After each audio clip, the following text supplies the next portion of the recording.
I mean, to affect gravity, to produce the effects like this equipment does, takes huge amounts of power. And I've given the example before of, taking a small portable nuclear reactor and, putting it back into Victorian times, with the scientists of the time, and just dropping it in a room. And they come and look at it and see that it's producing power and wonder how it works, so they start taking it apart. And as soon as they get some of the shielding off, the people are going to drop dead because of the radiation inside.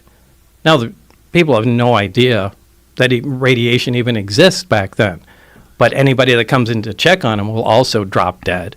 And, there's no reason that exact scenario couldn't happen with what we're dealing with.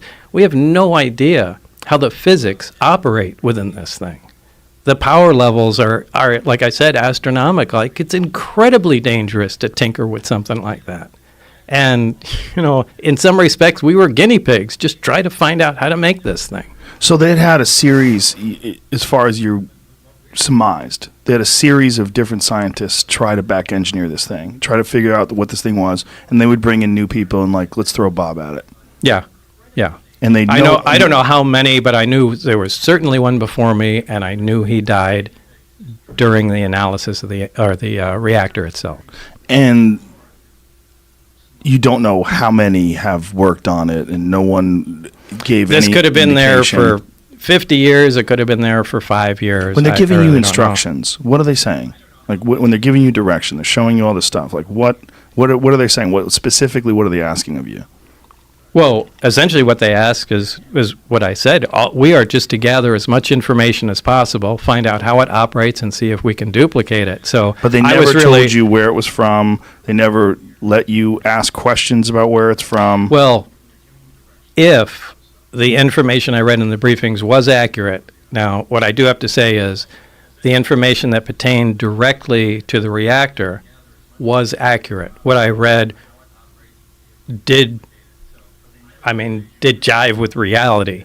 In terms of how? In terms of how it was made, what we saw, how it operated, the materials, how it, turned on, and what was discovered about it. I'm sorry, the migraine is really making it hard for me to think here. Sorry, no, we talked that before the podcast. You tell everybody Bob was getting a migraine. I know you're very stressed out by this, which is one of the reasons why I appreciate you doing this. Where was I already? We were talking about right, the way you explained it. And so there was some paperwork that indicated that this was from the Zeta Reticuli star system. Now, how they obtained that, I haven't the slightest idea. But it wasn't just from the Zeta Reticuli star system. It was what they called ZR3. So it was a third planet in that star system. So there was no other information about it other than that's supposedly where the craft came from. Now, is that true? I don't know. I have no way of verifying that. But that was printed in the same materials that referenced the reactor. Now, I looked that stuff up when I went home. And Zeta Reticuli is a binary star, two stars that orbit one another. And it's only visible in the southern hemisphere, and it's about 30 some odd light years away. So that's literally all the information I have about that. I don't know how they found out it came from there. And you also probably have some suspicions that they give you some disinformation like you were talking about before. Where they would, if you ever decided to talk about this, they added a bunch of nonsense to make whatever is factual look ridiculous. Right. Or be able to trace it down. Like, hey, this fax came out and, this Lazar guy said it came from Zeta Reticuli, so they knew it would be me. When you read Zeta Reticuli, were you like, what in the fuck is this? Well, reading all of the stuff, it was, what in the fuck is this? You're like, why did I sign up for this? Like, what? To me, this was cool. This was interesting. I said, I was just excited to be out in a secure area, in the middle of the desert. I said, this is awesome. How old were you at the time? I was in my 20s. Yeah, so you're probably totally geeked out. Oh, yeah. This was great. I mean, I was excited. So I didn't care. I'm reading through everything. And so you read through all the Zeta Reticuli thing, but then when you see the actual starship with the little American flag sticker on it. Well, was that later or before? That was before. So before. So you see the thing before and you say, oh, this is Wait, American. what's that before? Hard, so many years. Yeah, I can't. Either way, it doesn't matter. The days have fused together. It's so hard to separate what happened in each visit to the Do you remember place. the thought process when you read that it's from Zeta Reticuli? Yeah, it didn't hit me like a ton of bricks or anything. It was just like, yeah, okay. And, You think it was bullshit? I don't know. You just were I like, don't. okay. Now I don't. I mean, because when I Right. read it, I hadn't verified anything, and this was just a bunch of stuff I was reading, and I thought maybe after this they're just going to give me a test and see what I can remember in Right. crazy information, and Right. then it would. But like I said, when I finally went in with Barry, and had hands-on experience with what they were talking about, it took on a completely different meaning. So there's a plate, there's this thing that looks like a half a basketball, and when it's on, you can't come anywhere near it. You can't touch it. Right. How is, what is gravity about that? Like the concept of gravity to most people is gravity is bringing something towards it. Right. Well, I guess you would say it's anti-gravity. It's gravity shifted 180 degrees. It's anti-gravity. And did they have any understanding about what could possibly create this effect? Did they have any areas where they'd like you to look into? No, they knew there was a fuel source in it, and they were proficient at making it work. And again, my analogy to something like this is you can drop a motorcycle off in the wagon train days and just leave it with the keys parked outside, somebody's place. Everybody will come around it and they'll poke and prod, and eventually they'll turn the key, get it to start, and become proficient at riding it. Yeah. But they won't be able to understand what the hell's going on. They won't be able to make the plastic fender, much less anything else. And I think that's exactly the state we were at. We played around with the parts long enough before I got there where they could make the reactor operate, take the fuel out, and know that it makes it work. How exactly what was going on in the reactor remained a mystery at the time. I think we made some progress on what was going on inside, but I don't think anybody really knew anything. They could just watch what was going on and make note of it. How long were you there? I'd say about 6 months or so. And what progress was made while you were there? Well, we came up with a bunch of reasonably good ideas about how the reactor worked. And one of them was the square base of it was essentially like a cyclotron, which is a small particle accelerator, a circular one. Particle accelerators, or linear particle accelerators, are just a, long tube essentially, and they accelerate particles with high voltage and, radio frequencies till they reach high speeds. But a cyclotron does that in a small circular area. And there's this very heavy element fuel, element 115, something that wasn't on our periodic charts at the time. But it is now. It is now, yeah. When did it become on the periodic table now, the way the charts now? I don't remember. Do you remember when they... 2004, Darmstadt, Germany, I think, is where they first fabricated 4 atoms. They lasted 220 milliseconds with the atoms. It's nothing, right? And then it later was discovered a couple more times they could fabricate it. Then they gave it a place then on the periodic chart. After that, called it Moscovium. So they told you about this stuff in 1982? Yeah, well, No, we not kind of... 1982. What year was this? It was 88 and 89 when I you were was there. Oh, okay. 82 is when 82 I was when was you at were at Los Alamos. I'm sorry. Yeah. So 88, 89, they told you about this stuff. So this was not like... No, they didn't tell me about it. That's one of the things that this group came up with. The God, I keep losing my train of thought with this thing. So this one area, this element 115 was the fuel. Yeah, it was the fuel.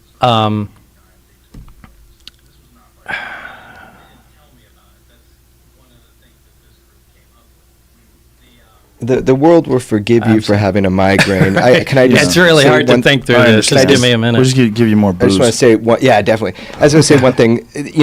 Bob, for the last 30 years, people have just been on the attack on Bob. Getting to know him, the personal effects on his life. It's really hard to understand unless you meet his family and his wife.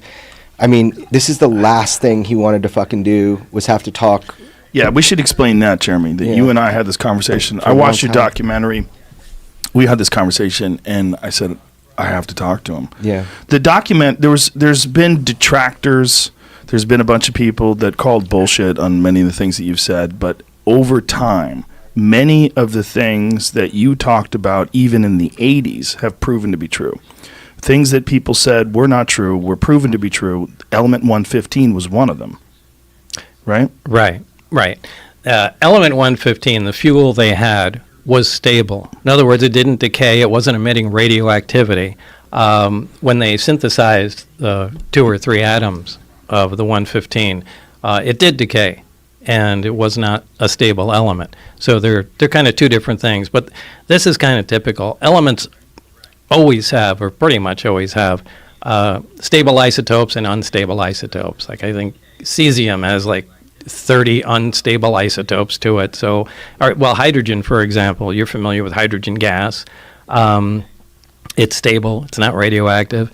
But there's also 2 other types of hydrogen, deuterium and tritium. And deuterium isn't radioactive. It's another stable isotope of hydrogen, but tritium is radioactive. Now, they're all hydrogen, but they just have different amounts of neutrons. So it's the same thing with other elements and element 115. Depending on the amount of neutrons it has, designates the isotope, but it's 115. They will continue to take or experiment and try and make 115 at different isotopes, and I'm sure eventually they'll come up with a stable version, but it's the stable version that has the properties that we're talking about. So they somehow or another had acquired a stable version. Did they say that the stable version had come with this craft? Yeah, it absolutely did. came with the craft, yeah. So at the time, you having a firm knowledge of the periodic chart and knowing what was real and what wasn't real, what was your reaction to having this stable element 115 that wasn't even supposed to exist? Well, everything was impossible. Right. I mean, down to the metal. I did get a chance to look inside the craft on only one occasion, and this was important because where the reactor sat might have been critical to how it operated, since everything operates without any interconnection, so the placement of components might be critical.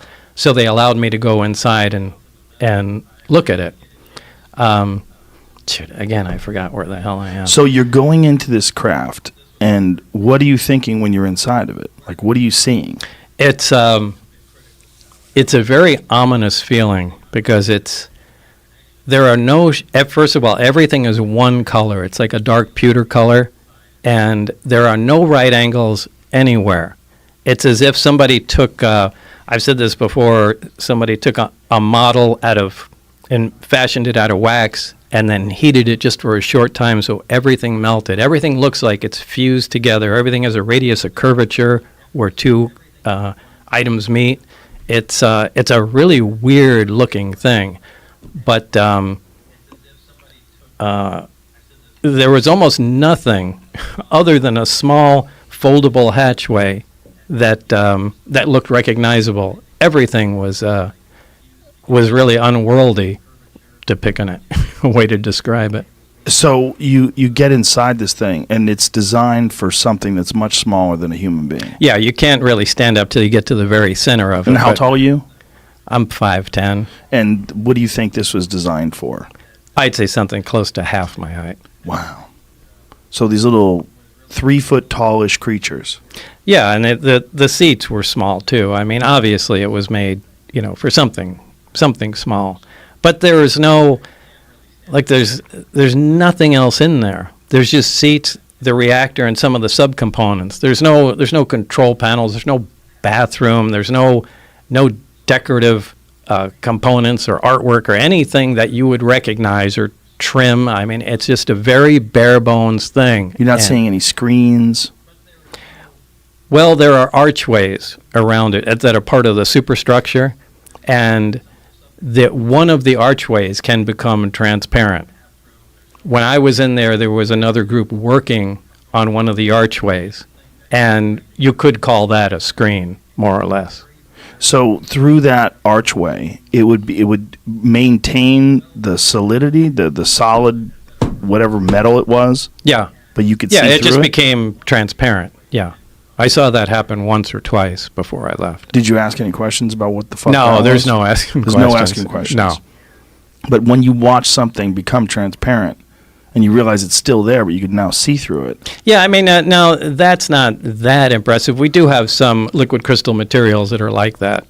You know, they have I've seen that in smart bathrooms. glass. Yeah, they call it smart glass. So this is just, and I don't know if the craft is made of, you know, an advanced metal or a ceramic. It was cold to the touch, so you know, I would lean And more again, towards a metal. You're not allowed to ask questions.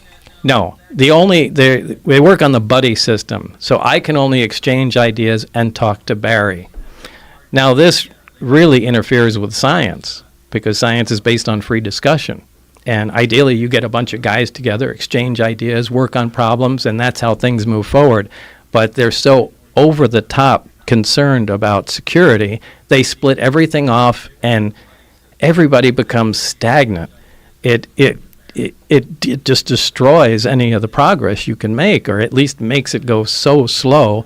I think they wind up shooting themselves in the foot. Which is probably why they arrived at this bottleneck that they needed to get this madman with a jet-powered Honda come in and see what he could do. I think that was an act of desperation. I think they wanted someone that thinks out of the box and let's just give this guy a try here, because Right. they weren't, and they might have done this 4 more times since you know, up to the point in time today, assuming they're still working on this thing. And when you see this craft and you're inside, was there any indication that there was an area that they would use to control it, to pilot it? Was there a pilot seat? Was there... There were 3 seats. They sat around, the reactor was in the dead center of it, and then equidistant around there were 3 seats. So And that's all. There was a large, they're not consoles, they're large rectangular objects, also spaced, equidistant around the center. There's nothing on them, there's no buttons, there's no lights, there's and no they look controls. the same color, the same Everything thing? is the same It's color. just a different shape. Right. And directly underneath them, there's 3 levels in the craft. The main level is what we're talking about. Directly under that, those are the gravity amplifiers, the big rectangular objects. Underneath them are the gravity emitters that look like, for lack of a better word, a trash can hanging on a pipe. 3 of those. And then the top layer, this is just my personal belief, I think that has to do with a navigation or their version of a computer with some planar panels, sensor panels around the craft that we would call portholes, but they're not portholes, they're just black areas. And I think that just determines its, you know, position in space.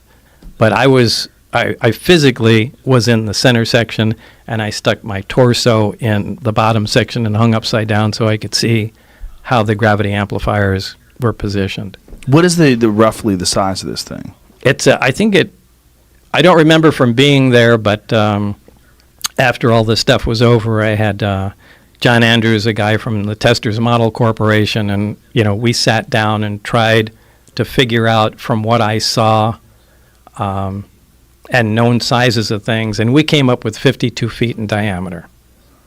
And So I it's think that's fairly small. Yeah, so I think that's a reasonable guess. Now, you said there's 9 of them, and you got a brief glimpse at the other ones.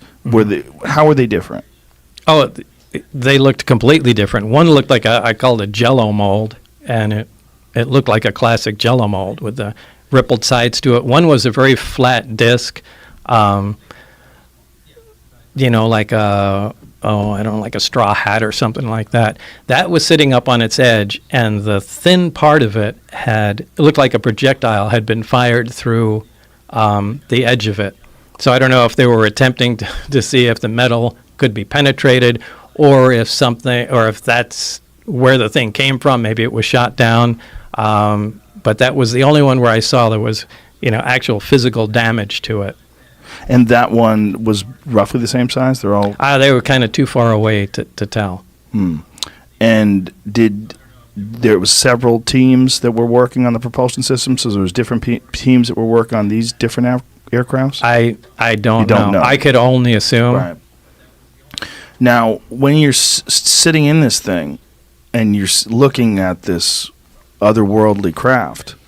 Your goal is to try to figure out how this thing functions. Your goal is to try to figure out how this reactor. I mean, but you would imagine they would give you more time than just one day to check that out. Oh, it wasn't one day. Right. Yeah, I mean, Barry was there. I think Barry was sleeping there. I'm sure they had. Now, that isn't weird. I mean, up at the Tonopah test range where they work on stealth fighters, you go, I think, 3 weeks on, 1 week off, and you stay up there too. So it's not weird to stay up at the test site. Right. So, yeah, I think he pretty much, and he acted like he's been up there for a long time. Yeah. But Maybe he's still there.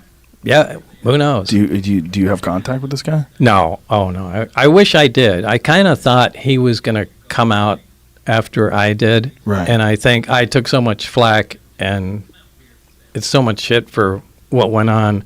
I think I wound up helping security there, and everybody became afraid of, doing or saying anything after that. So what kind of reports did you have to give? So you're not making much progress, right? You're just trying to figure out what this thing is, and it seems impossible. Well, we didn't personally make them. I mean, we were always, there was never a lot of information that we gained.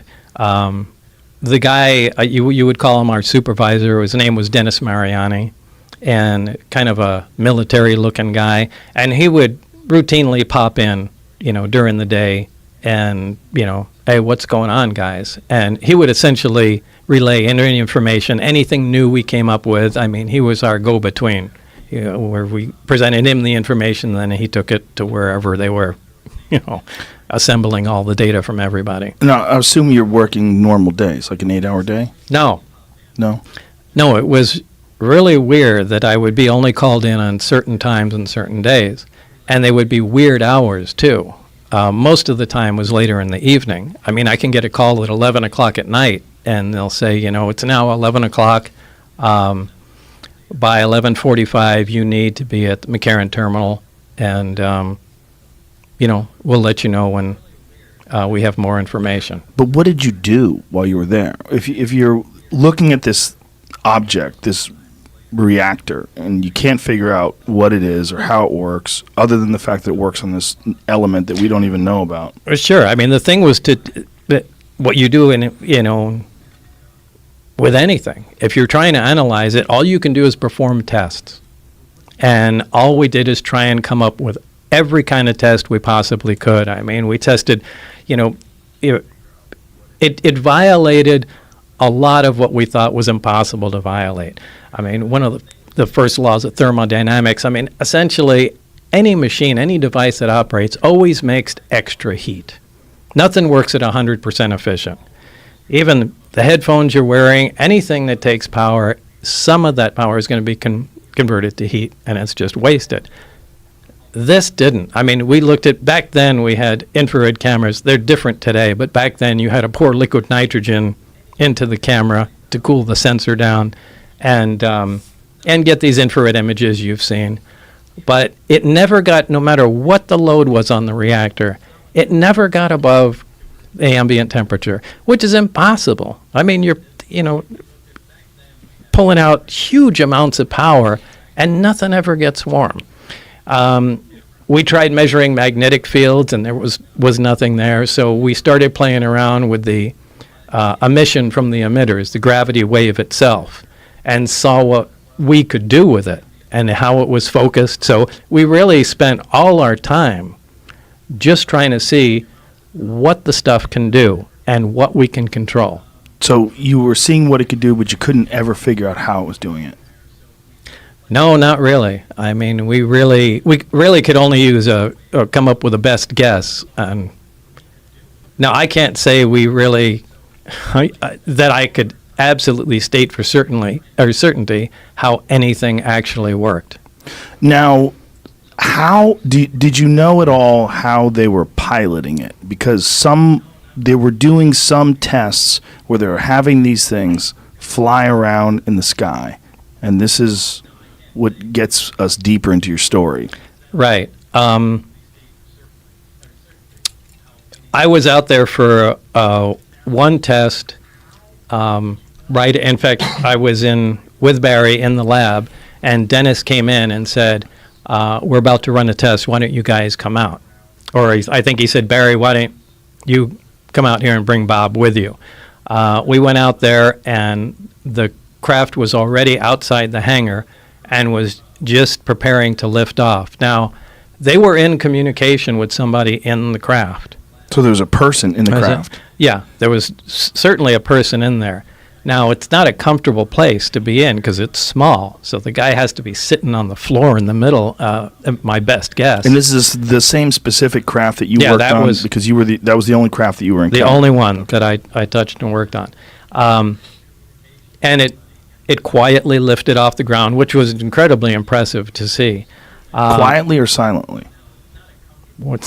Well, quietly, because it did it make some sort of a noise? It produced a little corona discharge from the bottom. A corona discharge is kind of a high voltage brush, little bluish glow discharge. As it was lifting off the ground, you can hear a slight hiss sound. Now, as soon as it cleared the ground by about 5 or 10 feet, maybe even less than that, the hissing stopped and the blue glow disappeared. So it lifted off quietly, and then it hovered silently, if you want to be specific. Wow. So then what kind of maneuvers was it doing? It took for that particular time, it took off, moved a little around to the left and right, and then sat back down. The craft itself, they communicated with it with because I saw the guy talking in a regular VHF radio to the person in the craft. And I even saw the frequency that was on the frequency counter of the communication, the transceiver there. But what's weird is he shouldn't be able to communicate with the craft with a radio. The radio wave should bend around the craft. I mean, it shouldn't be possible. Every single thing about the craft and the way they operated didn't make any sense to us. I mean, that's something we talked about for a while after. Why should the frequency bend around the craft? Well, you really have to look at the way the gravity wave comes out of the craft. There's the reactor's in the center, and there's a waveguide that goes up to the top. There's actually a small appendage that sticks out of the top of the craft, and it produces a heart-shaped gravitational distortion around the craft. Now, if the craft is sitting in the air and you walk underneath it and look up, you actually cannot see the craft. The light bends around it. You're bending gravity, bends light. It bends radio waves. It shouldn't be possible to communicate with a craft that has an envelope around it that's distorting all forms of energy. But they were apparently in contact with it. Somehow or another, through some unexplained way that they didn't bother explaining to you. Mm-hmm. So this thing gets up, it just does some very simple maneuvers, left, right, goes down. And did they discuss this with you? I mean, they said they wanted you to see it. No, they just wanted, they didn't discuss anything with me. It sat down, we looked around for a bit, and Barry said, let's go back. We went back in the lab. All we got to do was see it. Fast forward to some months later, I did have the test flight schedule of the craft. Now, they had times they had designated high-performance tests. This obviously wasn't one that was a high-performance test. The high-performance test goes above the mountain range, and they do much more radical moves with the thing. Look, this is a prized item, and they're not doing anything like taking it out of the atmosphere or flying around to other countries or anything like that. They just play with this thing right over the test site. But they were doing some radical moves with it. And since I had the test flight schedule, statistically, the amount of traffic in the surrounding areas on the highway was lowest on Wednesdays. And that's why Dennis told us that all the test flights occurred only on Wednesdays, because it'd be the least chance that anyone would see what's going on. And this was before the government had expanded the forbidden territory around Area 51 and Papoose Lake and all that stuff, right? Yeah, I think that occurred after my story came out. Then people started going up on the mountaintops and trying to look down into there, and they kind of freaked out and then did the land grab and pushed everybody back. But yeah, I think all that occurred long after I'm sorry that I came out. So you're working there, and while you're working there, you're under this crazy schedule. Forgive me for explaining your story, but you would get these phone calls. You would have to go to the airport at 11 p.m., and your wife started thinking that you were having an affair. Yeah, apparently so. Now, I did give my permission to have, as part of the, security clearance process, I gave written permission to have the phones monitored and things of that sort. So they weren't doing any covert stuff. They, with any Q clearance, which is civilian top secret clearance or military top secret clearance, they go talk to friends and, places you've been, make sure you're not connected to foreign countries. But, monitoring your phone is nothing unusual. However, they insisted that, you don't even talk to your loved one, to your partner, to your wife, whatever, about what's going on. So she was essentially in the dark and didn't know the phone was being monitored. Well, part of the security clearance is that not only do you not have any connections to foreign countries and aren't a maniac, but you have to have a stable home life too. Well, she started having an affair with a flight instructor. Now, they were monitoring this on the phone, and they knew it, and I didn't. So they stopped me coming in, and their attitude at the time was, we need to see how this is going to play out, and if Lazar is going to get a little weird or anything. So let's just, hold him off from coming in and, see what happens. And they explained this to you, what was happening? Well, after the fact, yeah, because time kind of went on, and there were guys that were following me around, and I started getting a little concerned, going, well, shit, are they booting me out of the project? And if so, they're not just going to let me hang out at home and go get a new job knowing what I know. So as time went on, I started getting a little concerned, and I took my closest friends and just kind of got together, and I said, hey, remember that job I told you about? This is what's going on. And you don't need to take my word for it. Wednesday night, we need to all go out here. I want to show you what's going on. So I took everybody, and we went out to, remember, since I had the test flight schedule, and went outside the base, out into the desert, and so everybody could see, one of the high-performance tests. And, it left quite an imprint on everybody, so they knew I wasn't. And there's videos crazy. of these tests, right? Yeah, but remember, this is in the dark in the 80s with a big monster-sized camcorder, and you got, a bright light jumping around. But, we did video of it, but there's no, by today's standards, it's... But is your video specifically available, the video that you took? Yeah, well, George Knapp has it. Is it online? Do you know? I have no idea. Jeremy? Yeah, I show clips of it in my film. It's online, and someone did a deep analysis of it. It was interesting to take a look at how... Pull this microphone up to your face. Keep about a fist from your face. All right. To see how his video looks now, but as far as video evidence, we are talking 80s camcorders. The most important thing is the human story here. Everybody that he took up there on 3 separate occasions, they don't all like each other. They don't all talk. They all agree on one thing. They saw something that night at the exact point in time and space that Bob Lazar said. And remember, this is 17 miles south of Area 51. No one even knew really about Area 51. We're talking Papoose Lake, and they all agree. They saw something that night they had never seen before, and they've never seen since, right when he said it. So that's one of the 6 things where I'm like, how did he know? You can dismiss him. I tried to dismiss it.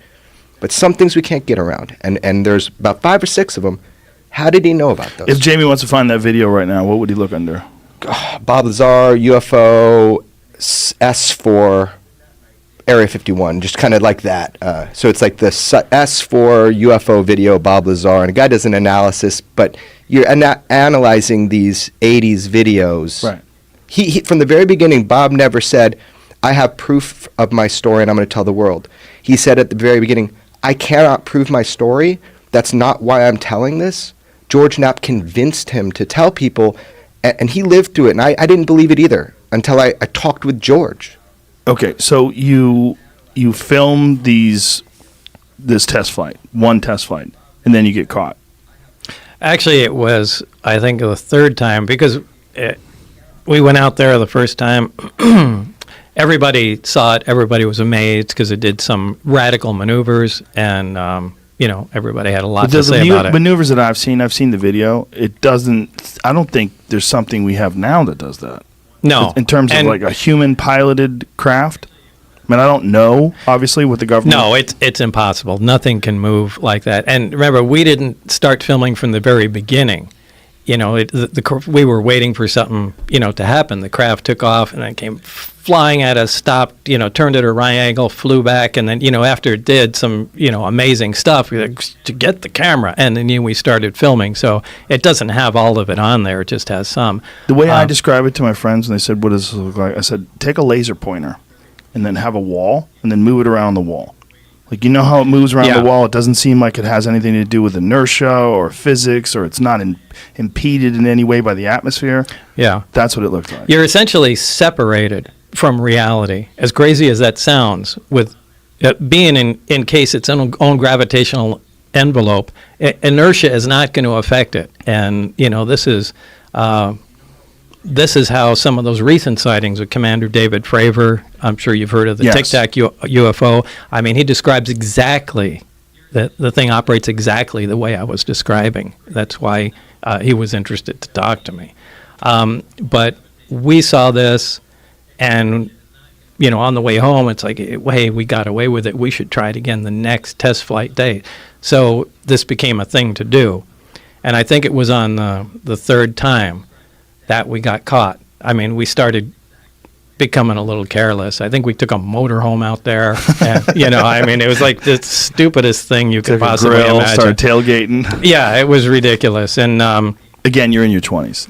Yeah, and what was funny was we went out there, and my friend Gene Huff and I were leaning on the front of a vehicle, and just for some reason we just started talking shit. Like, well, I hope they realize that, I don't remember what we were saying, but, that it's something about attacking the base or something along those lines and stealing the craft or something like that. Something crazy. And then about 20 feet in front of us, we see a little green light fall on the ground and roll to us. And unbeknownst to us, now it's pitch black, you can't see your hand in front of your face. There were a bunch of guards standing right out there, and they had a night vision scope where they were like from here to the wall looking at us, listening to us, and the guy dropped it, and the scope rolled over to us, and you could see the green screen. We turned the lights on, and all these guys are there. So it was whoa. Yeah. So we did incredibly stupid stuff and got caught, as we should have. So when they catch you and they bring you in, then what happens? Well, I went in for debriefing. The following day, I went to Indian Springs Air Force Base, which is kind of a defunct base that they used to use at the nuclear test site. And this is when they brought out the transcript of the phone call with my wife. And, they sat me down and we said, when we meant to keep the secret, we meant you can't tell your friends, right? And it just being sarcastic and trying to. Mm-hmm. And then they got real serious. But this is where they, took the transcript out and were reading me what my wife and, our friend were talking about. And I don't know, it was a hard time. So what happens from there? What do they do with you? Why don't they arrest you? I don't know. I don't know why. I'm not sure they knew what to do, but they did let me go that night, and I went home. And this is kind of when the most stressful part started. Because you're realizing that you're being monitored 24/7. Now I know not only am I being monitored, but now I know I'm in trouble. And it wasn't a short time after that I contacted, at that time, the only investigative reporter I had heard of in Las Vegas was George Knapp. And, told him some of the story because I had no idea what the hell was going to happen at that point. So George Knapp tries to dissect your story, tries to find holes in it, tells it, puts it online, and makes everybody aware of it, and that's how I found out about it. Yeah, to make a long story short. Yeah. What happens, to really make a long story short, what happens from there on? I mean, do they contact you and say, hey, Bob, it's probably a good idea if you shut up? Oh, Did they try to label you as crazy? Was there... There were a lot of things that happened between that point. I'm leaving out a lot of stuff to fill in the story. We'd have to go back to Los Alamos and well, I really don't want to talk about that. The top secret weapons stuff that you were working on. No, I'm talking about the 115. Mm-hmm. Well, I don't know. I have to think about how I'd.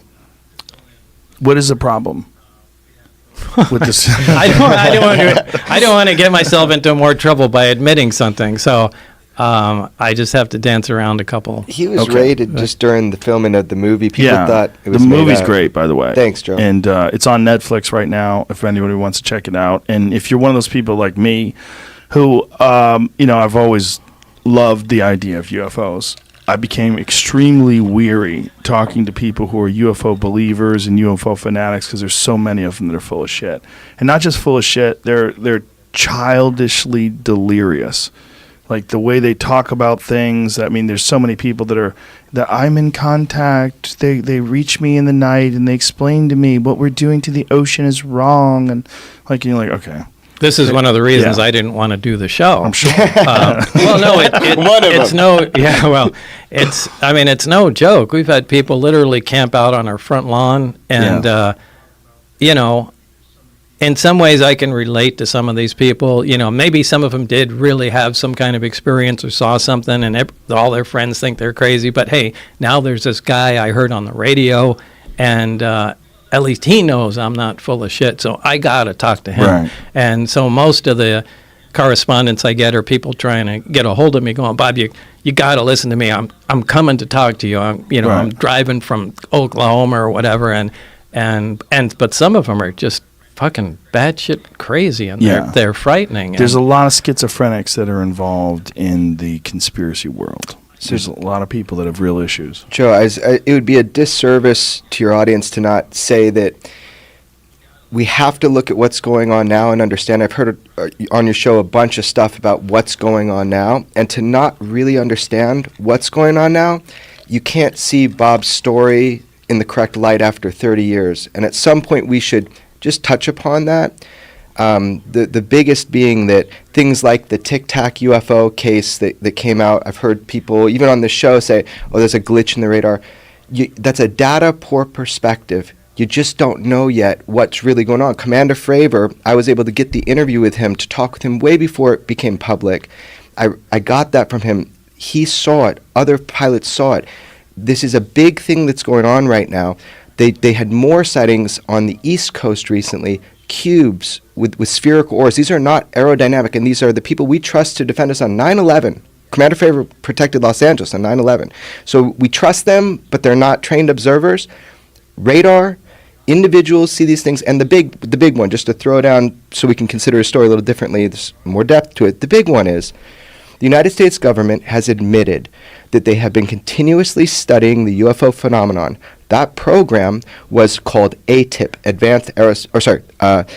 was called AWSAP. That's the mother program. George Knapp got that out. They announced through the New York Times about ATIP, but AWSAP, these acronyms, AWSAP, Advanced Aerospace Weapon Systems Applications Program. Who cares?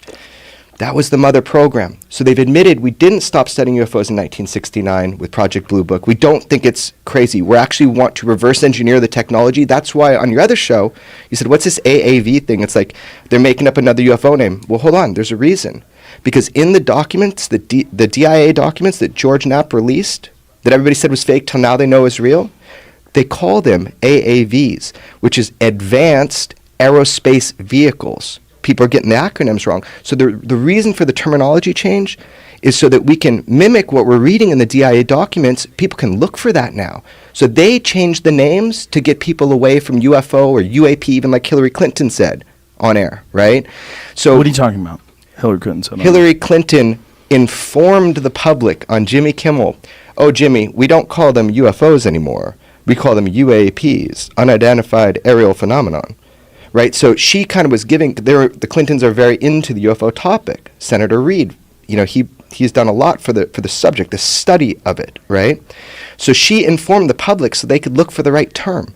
So these terms are important because the DIA, in those documents, they've been calling them AAVs for quite some time now. And they changed the name to anomalous. No, that's kind of a Advanced? misnomer. No? So they always mess around with things, but it's actually advanced. Right, but when they're Aerospace. describing it in the news, they were calling it anomalous Totally. aerospace vehicles. Totally. And that's cool. They were also saying anomalous aerospace threats, AAT, right? Because they want the sense of a threat. Right. So my point is, if people don't know this now and they think this stuff is fantasy, this part of it, that we're studying it, that we take it seriously, we're spending money on it, and that we're getting great data from visual pilots to radar. That's why we know it's aerospace. They dropped from 80,000 feet. But guess what? That's the top scope of the Spy 1 radar is 80,000 feet. So the radar system they were using, it was coming from above that. So my point is this. If you don't understand that this is happening, you're just behind the curve because you don't have the information because of the stigma that you're talking about. I saw you get totally upset with the UFO topic. I met you first when you were totally upset with the UFO topic. It's the people. When When you're doing your pull this microphone. I'm sorry, man. When you're doing your show, the Joe Rogan Questions Everything, I could see how frustrating it is. Trust me, I have been frustrated to hell. Luckily, my mentor is George Knapp, and he's taught me the pitfalls as I went through it. My whole point in this rant right here is just that we have to now look at Bob's story, but knowing the facts, not someone saying it's a bird, it's a plane, it's a glitch. They're not. And so if you don't know that, you just don't have the information yet. Well, not just that, knowing the facts as we know them in 2019, not in 1988. Absolutely. Right. Yeah. And so what has he said that has come true? He's totally unimpressed with it, right? What has he said that's come true? So I was like, Bob, they've announced gravity as a wave. You were right, man. You're vindicated.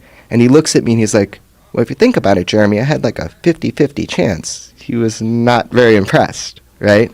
When did they announce gravity as a wave? So they detected, in a sense, gravity waves. And that was, Who is they?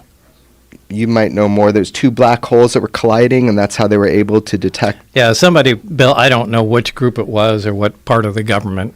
That's what Google's for. Yeah.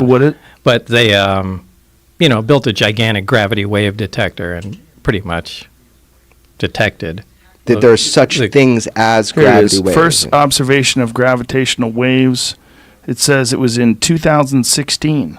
Okay, the first observation of gravitational waves was made on 14th of September 2015, as announced by the LIGO and Virgo collaborators on 11th of February 2016. Previously, gravitational waves had only been inferred indirectly via their effect on the timing of pulsars in binary star systems. Dun, dun, dun.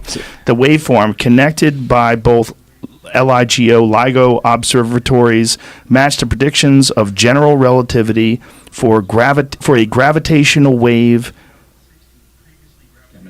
emanating from the inward spiral and merger of a pair of black holes around 36 and 29 solar masses and the subsequent ring down of the single resulting black hole. Whoa. Well, he was in the 80s. The predominant theory was gravity is produced by gravitons. Okay. Theoretical particles, but they're not. They're waves. They're not particles. And that's so the thought is that the way we experience gravity, it's based on mass, which is why the moon, which is roughly 1/4 the size of the Earth, has 1/6 of the Earth's gravity. So there's some sort of a computation you can make based on mass. Right. And remember, we can observe the effects of gravity, but we have no idea what it is. All we can do is observe it, and we can't make it. The only way you can make gravity is just put more mass together, and it's just a product of gravity. But if you have a machine that makes gravity, you can pretty much do anything. You can affect time. You can have force fields. All that stuff that's in science fiction becomes reality if you have a machine that can make gravity. And what we worked on in the desert was a machine that makes gravity. I love your analogy of dropping off a small nuclear reactor to the Victorian era. I love that analogy, because back then that was impossible. That was magic. What you're talking about here, the fact that they just discovered this 4 years ago, that this is a wave. And we're, as much as we know and as impressed as we are, as we should be, with how much more technologically advanced we are than every other creature on this planet, we're still in many ways in the adolescence of technological innovation. Absolutely. Absolutely. If even adolescence. And when you're talking about this binary star system and Zeta Reticuli, and who knows how much longer these things have been around than us, who knows what their evolutionary cycle's been, who knows what, I mean, we might be talking about something that's 1,000,000 years more advanced than us. Yeah. Yeah, it could easily be. Now, I'm not believe it or not, I'm not into UFOs. I don't follow stories or, Even after your experiences? No, I'm fascinated with the technology, and it irks me like every night I go to sleep that, that it was my own doing, essentially, that prevented me from continuing on in the project. I mean, it's that to be on that cutting edge of technology is so alluring to me. Right. But, by the same token, I don't really care that there's aliens or where they come from. I mean, the prize is the technology, and that's what I'm fascinated by. But so I don't listen to UFO stories and that sort of thing. But George Knapp is, he's the guy that has the contacts and tries to thread everything together. And what he recently told me is he found, I don't know, it was either documentation or people that he spoke to. It's that the existence of this project, the project that I was on, it's something that they seem to take out every 8 or 10 years. So that's a very specific memo, and this is actually, this is the first time I'll be very clear with people about it. It's a big topic of conversation right now. It's called the Wilson Memo. You can look it up. Admiral Wilson met with a scientist who's actually was featured in one of my films. Everybody has been debating whether or not this document of a conversation with a sitting admiral at the time is a real document. It's an actual conversation that happened, and this document is real. Everybody wants to know. The world is going crazy right now in the UFO world. I'll tell you straight up right now, I'm in the position to know, and it is a real document, that it is real. So the conversation you read in that conversation was had. I can't attest to every... You're not being very clear. Sure. Please. No problem. So there was a document that is circulating right now that is really big. It's going around everywhere. People are asking and wondering. What is this document? It's called the Wilson Memo, is how you can find it online. Or the Wilson Leak. There it is. Jimmy's got it. The Wilson Memorandum. Use of human volunteers. No. I just wanted to make sure that was it, yeah. No, that's not it. Okay. Yeah. So Admiral Wilson meets with this scientist, and they have this discussion, oddly enough, at special projects at EG&G. And if I remember, the document is from 2001. I'm telling everybody right now, it's real. And we'll see. My history is pretty good with saying if something's real or not, right? So here we go. The document comes out. They meet at EG&G special projects. In 1989, they stumble into a problem. This happens. They put the technology away, and then they bring it back out and see if material science has caught up and if they can make any progress. So this document kind of talks about this process. The big thing I get from it, and a lot of it's vindicating to Bob, and one of the things it's vindicating, besides the EG&G thing, is that private industry, so this guy's an admiral, and he says, I found out about your SAP, your Special Access Program. I need to know about it. And he's going to a private part of industry, and he is denied access. And he says, I should be running this program. And they were able to deny him access. So I think the takeaway here is, check it out. I'm telling you that is an actual correct, that is a leak. Now, everything said in that document, I don't know. What are you talking about? What is said in that document specifically? It's between a scientist and an admiral that are sitting, and they're having a meeting, and they're talking about the search for the UFO subject, the search to get Special Access Program access to all of these different things, like reverse engineering programs. So in this document, they talk about it. I believe that this document, the person that went was employed by Robert Bigelow, one of the guys that has a couple of orbiting satellites and all that stuff. He's the guy who owns Skinwalker Ranch. No, he's not. He was the guy that owned He used to own Skinwalker. it. Okay. Yeah, he used to own it. There's a new owner, and I interviewed him for my other film, but there's a new owner, and you'll be hearing a lot more about that soon. But like it'll just there's stuff that you'll be hearing about Skinwalker Ranch soon because there's a new owner. Anyway, the whole point of this insertion here is just that document kind of validates a lot of this idea Bob just said, that they make a little progress, then they can't go anywhere. They tuck it away, and then they bring it back out, 10 years later and start working on it. What is the limiting factor? I think Bob should speak on this, but it's the material science. Yeah, it's really where physics is. So I can see them doing that. I mean, I didn't have any information on that, but I think what George uncovered is probably accurate. That we try and do what we can, and once we reach a roadblock going, we really can't figure it out. It's just friggin' put the thing away, wait for science to catch up, and a decade later, let's take the project out again and see. All right, now where can we go? But there's got to be someone who remains informed, right? Oh, yeah. So you've got your scientists like you and Barry. You got your people that you compartmentalize. You got these people working on this Yeah, there project. has to be some people Right. that know everything. You've got security, and then someone's going to be on the outside saying, hey, we need people to guard this building. Don't let anybody in for 10 years. I think a lot of that is private industry, and I think that's how they Really? keep it. Yeah, I think that's how they because the government is just so leaky. I think that's kind of what they're doing. That's what the document kind of proves. You just articulated that it is in control of private industry. What private industry? Some aerospace company? Something? I don't know. Yeah, the admiral wouldn't name it in the car Right. in the conversation. Right. Yeah. So they still have these things, supposedly. I would guess. I mean, I don't have any information on that. Have you ever asked anyone that has any inkling of any idea of where they got them or how they got them? No, but something must have been said to me from Barry, but it was just too long ago, and I can't quite remember what was said, but it just left a seed in my mind. I think at least one of them was part of an archaeological dig. So it's old. At least one of them is old. I don't know if it was the one I worked on, but I remember something to do with an archaeological dig. Whoa. So that means it's not just old, it's ancient. That'd be a great Steven Spielberg movie, Yeah, right?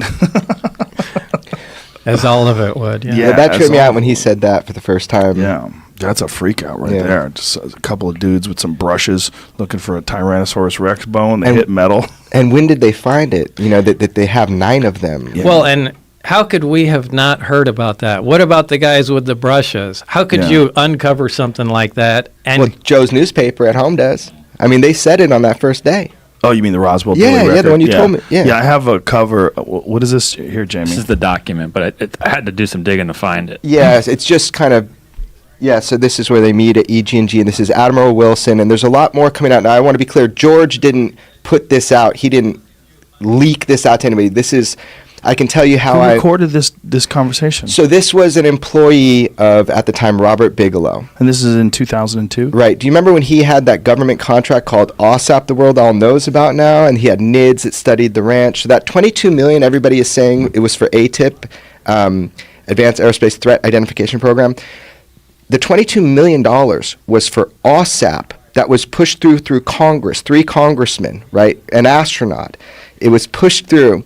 And that's what that $22 million, by the way, they spend more money on Viagra every year than they do studying UFOs, if it was just this program, which I think is funny. They probably in the make a lot military. more money from Viagra They than probably do. from UFOs, too. Well, you never know how it seeds into population. But anyway, this program, this is what was the mother program. So it got the $22 million. And really, it was to study Skinwalker Ranch. Oddly enough, that $22 million all was inspired by the phenomenon they were seeing at Skinwalker Ranch. Because the scientists, they're seeing vehicles come through like a space in the sky. Yeah, we went there. I went there Right, with Duncan. yeah, We interviewed a bunch of people that seemed full of shit, but a couple that didn't. But It was the- very, very interesting. Totally. And if you look, I spent a lot of time in the area. I'm not talking about those stories. I'm saying there were scientists hired by the government, right, through Bigelow to study the ranch because they thought it was important.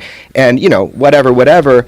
The point is that 22 million was to study that. Then we have ATIP, which is like an auxiliary kind of program of military sightings, like Commander Fravers and that sort of thing.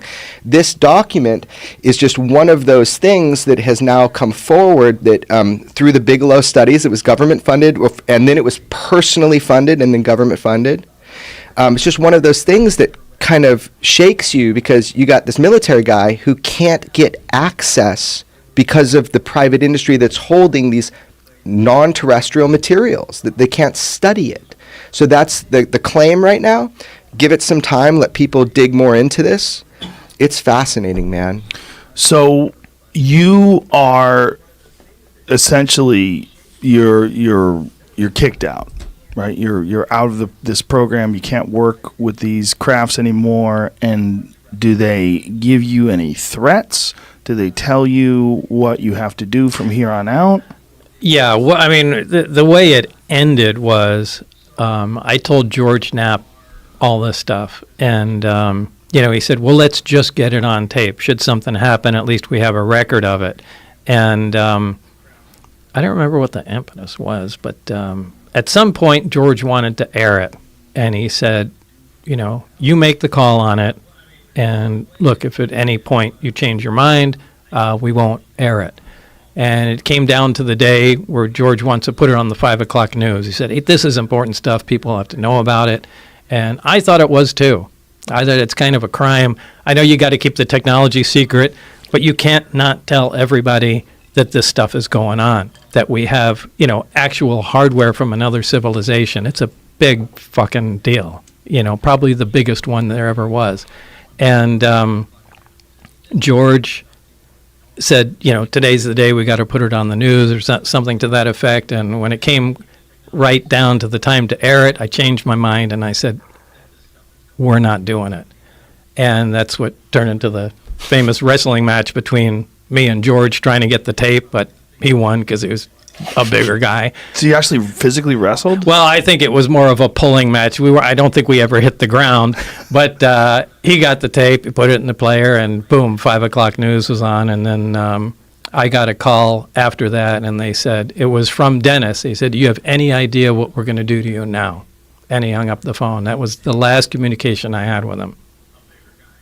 And what has happened to you since then? After that, a lot of people I've known either were audited by the IRS, anybody I know that had clearances that worked in secure programs had the clearances pulled. One of them, one of mine that Jeremy knows. He's going on camera with me soon. He'll tell the story now that he's out of work up there. He was working up at the Tonopah Test Range, waiting for his clearance to come through, and they pulled that. It became, it's like if they can't get the person that's involved, they just create a problem for everybody that surrounds them.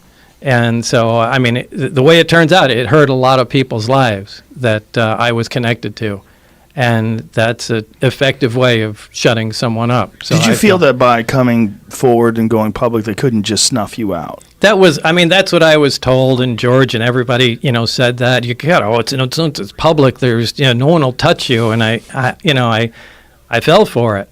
And Do you wish you didn't? Yeah, sometimes. Sometimes when it's just overstressed and people are camping on your lawn. Yeah, but this is going to make things worse doing this. No, this is going to make things better.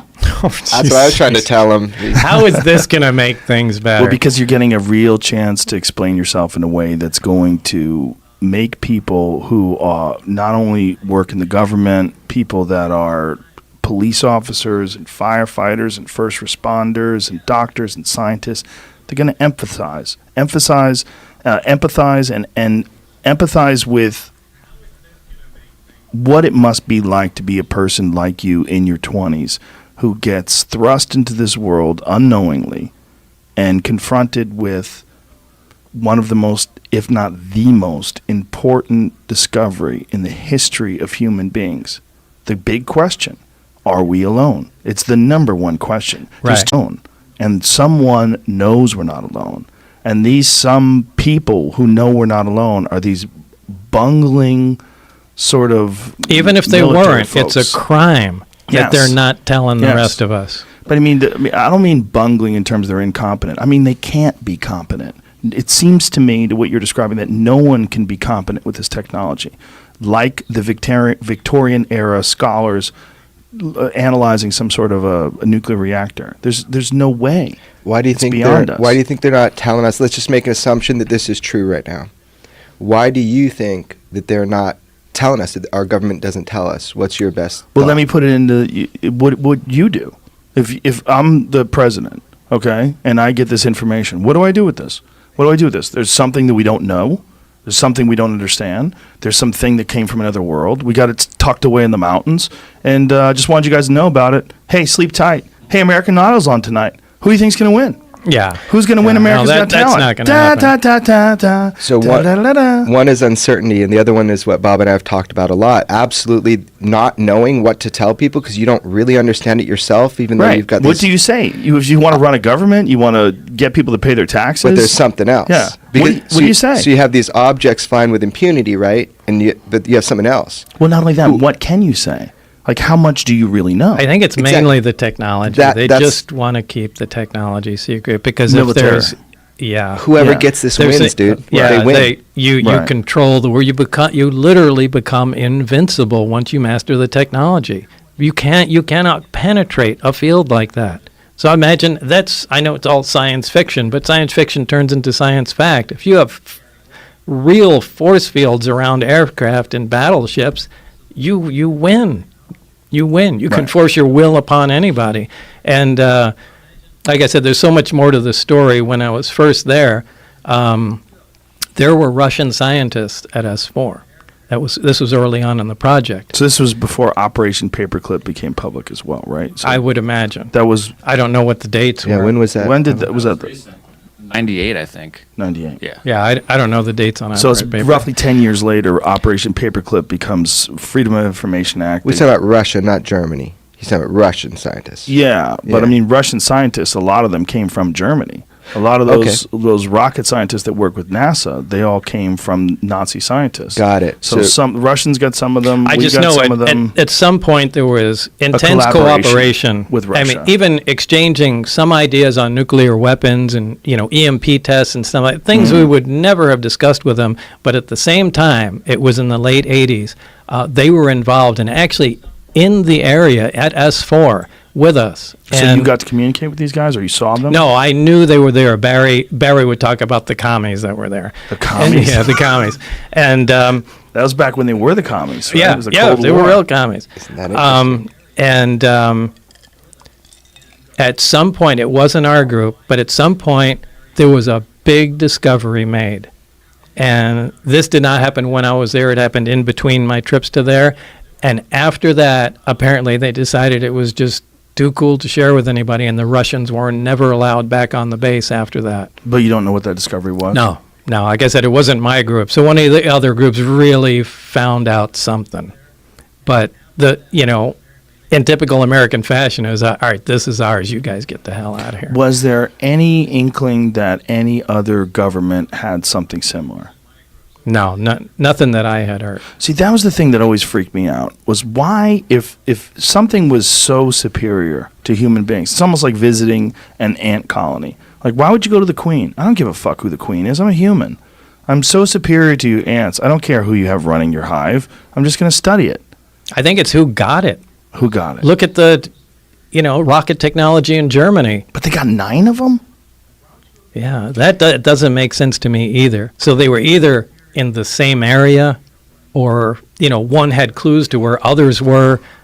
I mean, I don't know. You have to fill that in there, but you're right. I mean, 9 of them, that's a big dig if it was archaeological. Well, one of the more recent sightings and these discussions that have been coming out recently from Air Force pilots and Navy pilots, they've been talking about things happening in the ocean, and that something literally goes into the water, or something maybe below the You're surface thinking of the about water. the 2004 Tic Tac Nimitz Yeah. case. So that's when George Knapp and I broke on the radio twice before the New York Times, so I know this one really well. Commander Fravor and those pilots. There was a disturbance on the surface of the water Commander Fravor visually saw what looked like similar to a cross, some object. So it's like as if you have some like coral under the water and it's breaking over. Right. The Tic Tac is doing this crazy maneuver that defies.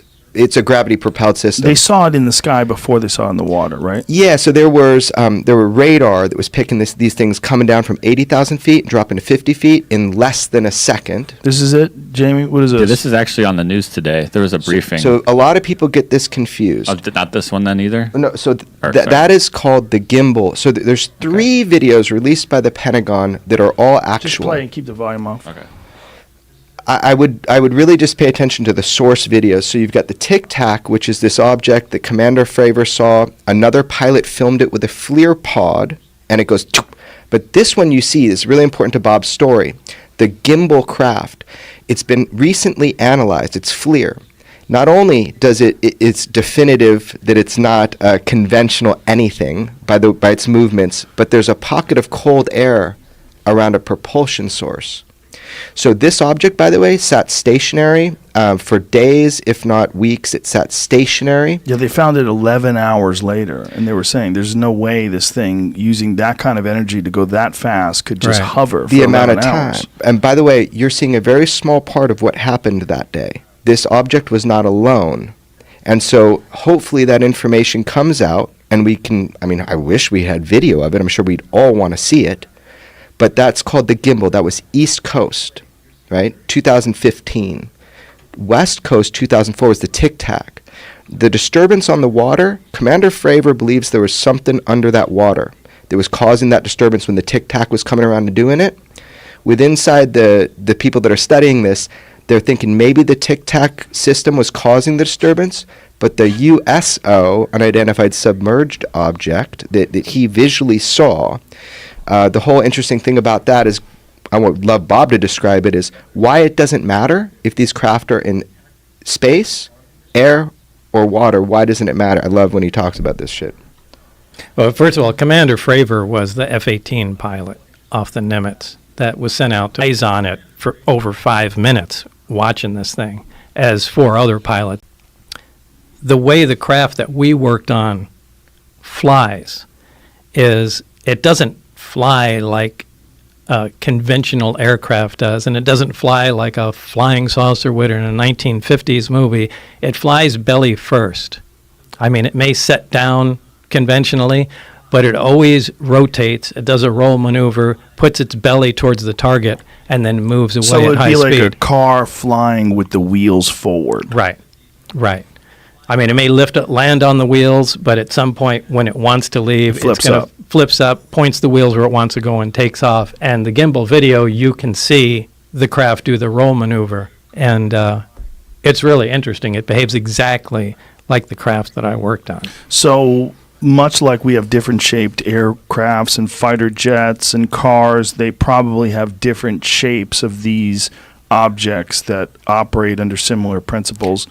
Right, Perhaps. but they all have the same power source. They all have the same power source. And we're also dealing with, if you think about the laws of technological progression, you think of Moore's law and you think of how things accelerate, you've got to think that if this civilization is who knows how many years more advanced than we are, if not even years. We're thinking about it in terms of conventional terms, right? The way we look at the world.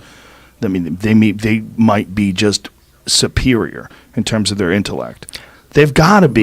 Maybe. We don't know, right? Well, the only reason I say that is because, look, everyone doesn't necessarily start at a steam engine Right. and go to an internal combustion engine and then, electric power, nuclear power, and go up the ladder that we Right. come on. The binary, if the stuff is true about the origin and the binary star system, and they have heavier elements that we don't have, and this stable element 115 is a naturally occurring material, maybe that's the first thing they started experimenting with. And the version of their steam engine, their first product, was something that operated like this. And actually, when they came to Earth to look around, or whatever, they were amazed at the stuff we were doing. These guys burned stuff and squirted out the back to go forward. So Right. Right. You know, who says they follow any kind of normal progression like that? My thought was, if you went back to the 1400s and then you went from 1400 to 1500, you're not going to see that much of a difference technologically. Right. If you go from 2000 to 3000, I assume there's going to be a radical change. Right. Well, the delta, the rate of change Yeah. is magnificently higher than it used to be. Right. So if you think about what they had in 1988 and you think about what they probably have in 2019, just logically, it seems like they would advance. I would think so. The only question is, like, are they living? Is that a living thing in terms of like a biological thing, or are they some sort of an artificially created creation like we are working on right now? I mean, we're in the middle of working on artificial reality, artificial beings, sentient beings, artificial intelligence. There's silicon-based life forms that they're essentially trying to create. Was it Boston Dynamics at the company? You that's can making make those robots, crazy yeah. robots? Yeah. You can make machines out of flesh, Yeah, right? So right. a cyborg or a cybernetic organism is just that, you know, that's what a lot of people think those like gray things are, you know, that people call the grays. Yeah. Is like they're machines Right. printed from flesh. So what you're saying is like not Well, they so could just far be off from- No. synthetic life. Synthetic they don't life, even need yeah. to be, Right. you know, machines. Right. Well, they seem to have no sex organs. The way they're described by people that have had interactions with them, assuming these people aren't liars Right. or crazy or whatever. Right. That they have no sex organs and that they don't seem to have any muscle. They're just almost like a frame. Right. And they have enormous heads. I mean, if you look at Australopithecus or depictions of, you know, ancient hominids, and then you go to human beings, one of the things you see is bigger heads and weaker bodies. Well, you see It's a almost clear like- progression yeah. of evolution, Yes. too, where for something like that, I would lean towards a synthetic organism because it Yes. looks like it was made for a specific task. There's Right. no reproductive organs, so, I mean, that almost kind of leaves out any kind of, you know, physical evolution. Right. Well, Yeah. that's also our bottleneck, right? Our bottleneck is our biological imperative. The need to breed, emotions, fear, anxiety, all these different things that exist in order to force us into making sure we reproduce. I mean, that's essentially what it is. There are human reward systems that aren't necessary once they can figure out a way to make some sort of sentient artificial life. Some sort of thing that doesn't have these biological limitations that we have. By the way, these craft, all these different kinds have been reported because it was confusing. I always thought of flying saucers what I heard Bob Lazar talk about, flying saucer, right? But if you look back in history, people have always reported the weirdest shapes. Like, none of them are alike. You know, there are the saucers, but you got cigar-shaped, you got, you know, the top hat shaped, you have orbs. Why? Maybe they're serving different purposes. They're doing different things like we'd use different tools. And I want to be clear, the reason I know that memo is real is because I spent a lot of time with Dr. Edgar Mitchell, sixth man to walk on the moon. Last guy to film him before he died, right? That's how I know. I don't want any journalists thinking I got it from anywhere else. I know because of Dr. Mitchell, and he said the same thing. Maybe these things are performing different tasks, you know? And that's Well, why they seem, if you think about what an alien is in terms of the sort of iconic image of an alien, like the Steven Spielberg Close Encounters of the Third Kind alien, they seem like what we'd assume a human being would eventually become. right. And if these things are tiny, human beings are smaller than they've ever been before. They're weaker than they've ever been before. And there seems to be a trend in that direction. And this trend seems to be amplified by our technological progression. There are a lack of need for muscle strength and our lack of need for violence. And we're moving in a society to try to get away from all the things that we think are abhorrent about human beings and the terrible behaviors that we have. If we one day do give birth to some sort of an artificial being, like Marshall McLuhan's quote, "We are the sex organs of the machine world." You know, that one day we... Okay, I'll buy that. Yeah, McLuhan was brilliant. And that quote has always been one of my favorites because, okay, what are we doing when we're constantly technologically innovating? We're constantly looking for faster cars, better computers, bigger screens, faster, more resolution, more pixels, more this, more that, higher bandwidth, 5G, 10G. Right. What are we doing? We're moving into this, if you just follow it, objectively stand back, don't attach yourself or your civilization, your culture to it, and look at what it is. We're moving 100% towards technological innovation. If you looked at this species from afar, and if you weren't a part of it, you would say, well, what does this species do? Oh, they make things. They make things better every year. Beehives are the same fucking thing that you see 10 years ago. You go by, you see a beehive, it's amazing, it's cool, but they're the same fucking thing. They figured out how to do it, they make a beehive. Right. We don't do that. We make better things. What would you do- constantly. And at some point, I think that technology is going to fuse with us. Yes. And we're going to become... It's already happening. Yeah. I mean, Elon Musk talked about it on my podcast, that we are cyborgs. You just carry it in your pocket. It's a phone. It answers any question you want. You can talk to it. It'll give you the answers instantaneously. It navigates you. It has all your phone numbers in it. It has all your contacts. You can get a hold of people. People are listening to you through it. It's connecting us in ways even involuntarily. Haptics, that kind of thing. Yeah. It's also getting on your wrist. How many people have iWatches, Apple Watches? They put them on their wrist. Right, and that's only because we can't integrate them yet. But Yeah. you know that point is coming. 100%. Yeah, I didn't joke about it last night, but I have a bit about it that I do, about the integration between humans and technology. That's What would you do if you were a hyper intelligence, right? Would you do the work yourself, or would you create some cool things called like humans to do it for you? Would you create things that are cybernetic organisms to come in with machines and do it for you? If you were a hyper intelligence that has kind of changed like you've described, you'd probably create workers, right? well, that's a vast conspiracy theory. I'm not talking about conspiracy. but it is a kind of a conspiracy, I'm right? Like, asking you. well, I mean, I don't think it's necessarily that. I mean, you could look at it that way, but that is the way a conspiracy theorist would look at it. The way I would look at it is like there's obviously a progression going on, a biological progression. There's some sort of an integration with technology. There's some sort of imperative, this need for technological innovation. It's inescapable. Everyone has it. And I think it's attached to materialism in some sort of a strange way, because so many people work so hard to get new things. And like, God, that seems so illogical and preposterous, and it makes people unhappy, and depression's on the rise, but nobody seems to be able to stop it. Like, why is that? Well, maybe it's because we are the electronic caterpillars that give birth to the butterfly. Maybe that's what we're doing. That Maybe could very well be. What our job is to do is to make some sort of a cocoon, and we don't even know we're doing it while we're doing it. Do you think a caterpillar is aware? Like, hey, caterpillar, what are you doing? Man, I'm doing my thing. It's my job. I have to make a cocoon. Then I'm going to become like a butterfly. This could be a natural part of evolution. It could be. That we're Right, just right. supposed to do this. Exactly. And make the jump to some sort of mechanized, Right. yeah, Have you ever non-biological. seen an orangutan that is fishing with a spear? No. They've figured out how to fish with spears. There's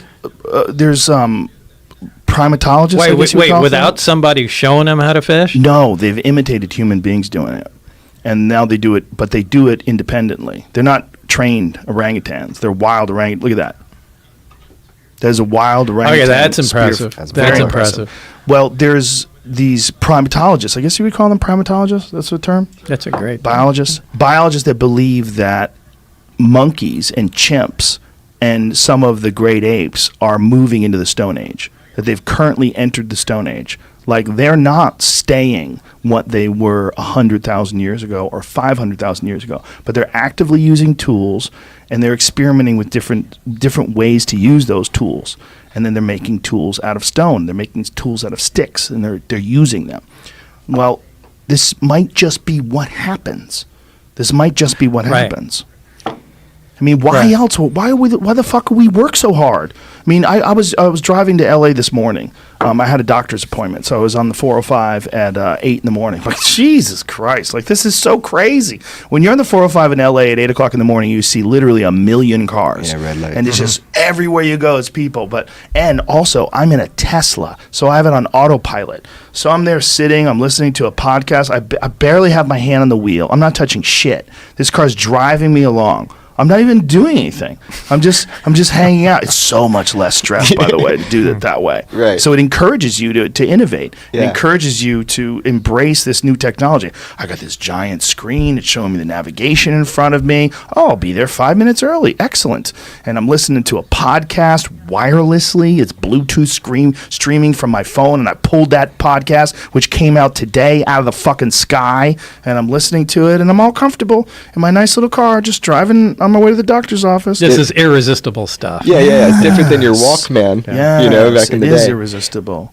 It is irresistible. It's frighteningly irresistible. But is what it frightening? I mean, if you were a monkey, right? If you were an Australopithecus, would you go, man, I don't want to fucking be a person and live in a house? That's bullshit. I like just swinging around on trees. I like running from jaguars. This is life. Guys, life is running from crocodiles. It's not living in a fucking suburban No, community. there's probably some that are like that. Yeah, I don't think so. I think when it comes, we're going to embrace it. We're going to embrace it the same way you embrace cell phones, the same way you embrace television. There's going to be a few holdouts. I don't even have an email address, man. Those there's a few and far between. Good luck with that, fuckface. Go move to the woods, Ted Kaczynski. Yeah, Go live in a I was just cabin. going to throw Ted Kaczynski Oh, in man. there. Ted Kaczynski was right. This is something that I think about sometimes when I get really high. That Ted Kaczynski was a part of the Harvard LSD studies. This has been proven. Ted Kaczynski, they cooked his fucking brain when he was at Harvard. And then when he went over to Berkeley and became a professor, his goal was to make enough money so that he could implement this program and live in the woods and then write his manifesto and start killing people that were involved in propagating technology. He was expunged from the Harvard logs, by the way. This is something my friend just called me about. So there's like this private library, and they used to print people's names whenever they were part of a university, and he was one of a handful of people that were expunged from it. I want to jump back to the one thing, Joe. I want to be very careful with that word conspiracy theorist. What I was saying to you was, we terraform our Earth, right? We terraform, we change the environment, we do all this innovation. What is stopping us from thinking that that's not being done? I'm not saying it is. I'm saying what's stopping us from thinking that that's being done on a much bigger level, on a cosmic level. You mean like aliens coming down doing that to humans? Well, I'm telling you that there is something here. There's a fact. There's something. They're a craft. They're here. They're not ours. They're here. So the question is, what is that about? And I'm just looking at what we do with what you're describing with technology. Well, and I think it's much more likely that the same way we observe chimps and we observe that they are now in the Stone Age, that they're observing us, and that they're recognizing that there is a pattern, that there's steps that happen. I mean, Carl Sagan talked about the different levels of civilization, and that that if we don't get past certain levels, we're never going to reach this. Right. I mean, we're a in type this, 1 civilization. Yeah. We're going to stay at type 0. Well, yeah. we're in this warring, polluting, pillaging, We're awesome. civilization. Humans are awesome. I mean, we're awesome in a lot of ways, But in that way, we're not. Well, But- yeah, we're children that have immense power that we Yeah. didn't really. The other thing is you're using the immense power that other people have created, right? I mean, even when you're driving a car and you're stomping on the gas, like, woo, you didn't invent the fucking engine. You didn't invent tires. There's all these things that were involved in the creation of this thing that is really outside of your grasp of understanding, but yet you have the ability to use it. Like a person with a gun, I'm just gonna bang, bang, bang people. You didn't invent a gun, so like you've without the intellect to craft and engineer and manifest these creations, you just have access to them because you have paper or you have Bitcoin or you have whatever the fuck you're using a credit card. Now you have almost no responsibility. You could just flippantly use these things, which is why we were very childlike in our actions because we haven't had to earn the responsibility. We haven't had to earn these things that we've been able to have, and you've only been able to have them because other people have innovated and spent ungodly amounts of time and effort and focus in the lab to create these things, and then they've all put them together. And then what's the reason to put them together? To profit. Well, what's the reason to profit? Well, why are you doing this? So you can buy more things. Well, what are we doing? What are we doing? We're making better things. That's what we do. That's all we do. That's all we do is make better things. Yeah. Why right. the fuck do we need oil? Why do we need oil? Why can't we just burn wood and stay home? Why can't we grow chickens and food in the backyard? Why can't we do it? Well, we fucking can. We certainly can. People do it. But we decide to make that almost impossible. Our preferred way of living is to stuff everyone into a very small area where no one grows anything other than weed. And this is what LA is. LA is 20 million people with hard surfaces, as many hard surfaces as you can. Boy, if you got an acre backyard in LA, holy shit, look at all that green. This is amazing. Well, no, that's the fucking earth coming through this weird sort of creation that we've put on top of the earth. But the goal is that, like New York City, there's none of it. right? You've got Central Park, and they just got human shit, stacked up. No one's growing anything, and then constant work. Everyone's up early. Go, go, go. Innovate, progress, make that money so you can buy more things. And every year, hey Apple, where's this fucking new phone? As if your phone isn't good enough. Like your phone's taking pictures and videos, and people are calling you, and you got applications that tell you which way the wind's blowing. It's not good enough. A blink of an eye, it's all gone, though, that, like 10,000 years and the Hoover Dam goes or whatever, Mount Rushmore disintegrates. So it's amazing because we have created that, and everything's trying to spring up through that. We keep it maintenance down, but we're a blink, man. Something hits. But we don't think that way. Well, you think in terms of your own life, right? You think in terms of what you want and what you need right now. We are, in many ways, this combination of this weird, primitive, ape-like thing with the ability to calculate and manipulate our world and our environment that makes us wholly unique. On top of that, with existential angst and fear. So what do you do with that? We fucking water it down with antidepressants. Give these fucking people some shit that keeps them moving. Well, they're worried about the future. They're trying to figure out what reality is. You're on a goddamn convertible spaceship spinning 1,000 miles an hour, hurling through infinity. There's no meaning to this thing. Just keep making shit. Keep making stuff. And then one day, they're going to be able to hit that switch, and this life will be born out of innovation and thinking and progress and technology. And more than likely, it's probably going to be what we're seeing that these things are that you're observing. I'm not observing them, but yeah. Well, someone's observing. Are you implying that they're us? I don't think they are us, but I think they are what happens when things keep going. It's not us, just like we're not monkeys, right? I'm not a chimp.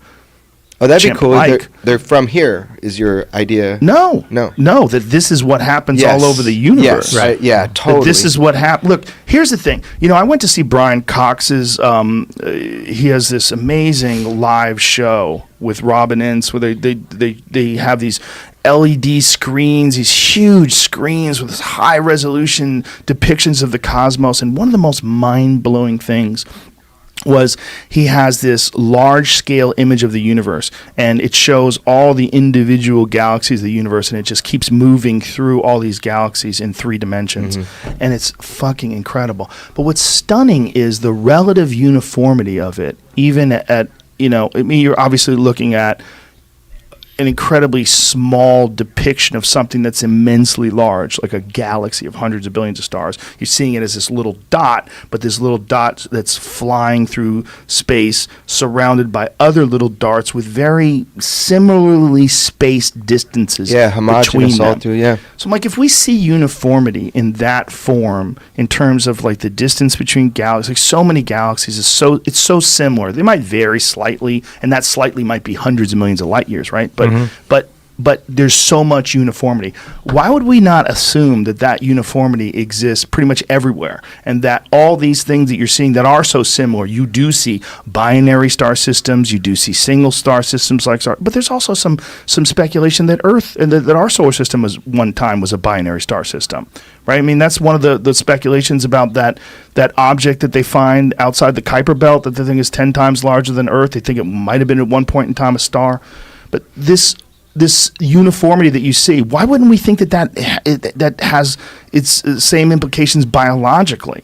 That there's some sort of a biological uniformity, and that this happens given the right sets of circumstances. Yeah, it could be. You should tell them some of the stuff that you read that you don't know is true. I mean, if the stuff was true about the propulsion stuff, I mean, anyway. Well, what have you read? What you saw, too. I mean, What are you talking about?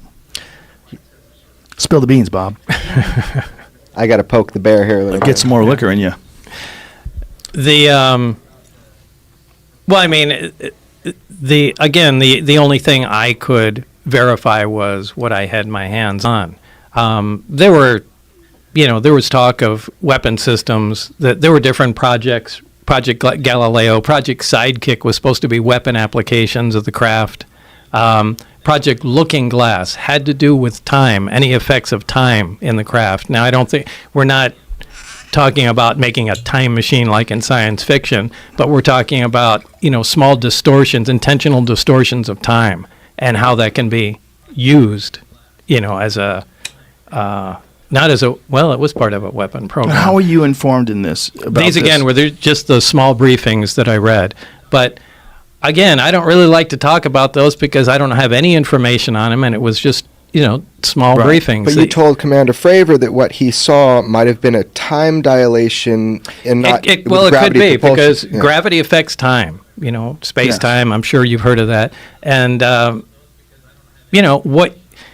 what Commander Fravor saw as he was in the F-18 approaching it, he said he described it as a ping pong ball in a cup and shaking it back and forth. It was moving that fast. Now, obviously, if there's anything inside there, it's going to be battered to hell. But, my point was that, well, one of two things. Either there's a gravitational envelope in there which negates any inertia effects, or you are seeing through a gravity distortion field. So, just like you're looking at a hot highway and you see, Looks like an water. Optical distortion going through there. Well, the same thing happens in gravity, and the craft may not actually be moving like that. It may just look like it because you can only see it through the field. So it may be making much more gentle moves. I'm not saying that's it, but it has to be one of the two. And the thing shows up 60 miles away. They noticed it on radar 60 seconds after it left Commander Fravor, but it was at his cap point, which is the next point he was destined to go to, 60 miles away. And in 60 seconds on radar, the same object ends up there. So it's going a mile a second. No, I think the radar just picked it up in 60 seconds. Yeah, it could have been there instantly, but We don't know. the cycle time. Nobody on the radio knows. was 60 That's the whole thing. Is So it cycles, like radar cycles? Like yeah, sends it out a doesn't. beam It doesn't sweep, but Right, I it's mean, like it it turns- like- scans. yeah, like it's a that planar antenna. array, so it Okay. just it scans around at random places. That's the spy one does the really cool. Yeah, it Right. doesn't do the whole loop anymore. Right. The point is though that the craft moved to his next location before he knew where his next location was going to be, Jesus. and that's well documented. So that's a pretty shocking piece of information. What's fascinating to me too is that you were discussing this, the way this reactor worked, and that these things were not really connected. No, nothing is connected. There's no wiring at all. That freaks me the fuck out. Charge your iPhone, Yeah. Well, wireless, on the little, yeah. Yeah, I mean that's a Well, I mean, simple electromagnetic. Tesla- Yeah, I know again, but that's just simple electromagnetic induction. Right, but I It's- mean, Tesla, the scientist, had this concept of Right, that's what he's- yeah. that's what I'm talking I mean, about. for other Yeah. people that don't know what we're saying, that he wanted to send wireless electricity through the sky, and Westinghouse was like, "Get the fuck out of here with that!" Like when anybody could just pull electricity out of the sky. Can't meter Yeah, they It's- couldn't. yeah. They couldn't We had meter this it. talk in the Yeah. car right over. I'm trying to chill him out. We're talking about Tesla and how he couldn't be metered and how it all went down. So it's funny you bring it up. Yeah, Yeah. I mean I mean, who knows what would have happened in terms of innovation had he been allowed to go forward with that? Well, we probably wouldn't have computers. You think? Yeah, I'm pretty positive. Why I is mean, that? forget about microelectronics. Well, this is dumping huge amounts of electromagnetic energy in the air, and yeah, we'd be able to wirelessly turn on our lights, but there'd be no radio communication. The interference would be something would be overwhelming. It would induce electric currents in anything with a small wire on it. So integrated circuits, transistors would be disintegrated before they were even, tested for operation. So it would Maybe it would destroy. have fucked us up. Yeah, it would have stopped us dead. It'd be great. You can turn lighters on and heaters from all over the place with no wires, but it would stop modern electronics. And if we became dependent on it, it would almost be like our dependence on fossil fuels. Although it's destructive, it's very difficult for us to get off the nipple. It would have changed the course of how we developed, which is so interesting when you talk about if a civilization, other star system didn't even start with fossil fuels. They had 115 naturally on their planet, and they're like, cool, anti-gravity is pretty awesome. Well, the fact that they I didn't think have it's important that actually happened. yeah. It might have been stopped in its tracks for a reason. Whoa. And I think it's incredibly difficult for us to imagine technological progression under another timeline other than the one that we've experienced. Yeah, that's difficult. If we imagine what this alien race must have been like and I mean, God, just to be able to see something take, like, I mean, obviously we've seen it in different life forms, right? Like we see the life of certain beetles in comparison to the life of certain fish. Very, very different existence, very different life cycles. Octopus. Yeah, octopus. Yeah, I mean, we see all these different variables in terms of biological entities on Earth, but we don't see it in terms of technological innovation, as we're the only one that's intelligent that can innovate.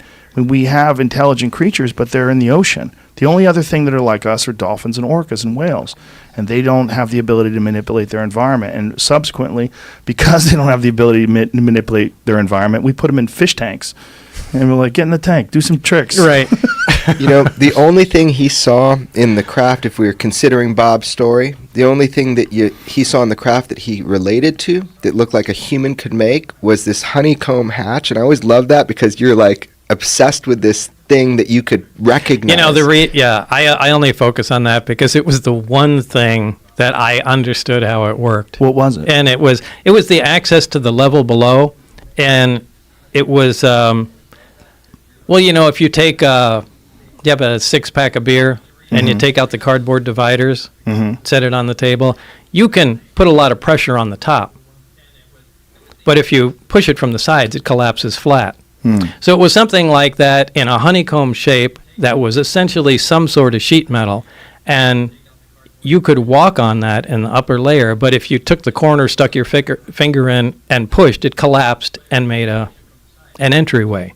So I thought that was a really unique, I'd never seen that before, and it was the only thing in the craft that made absolute sense to me. I said, we can make that, and all that is a hatchway. Was there any discussion about the materials that were used to make the craft?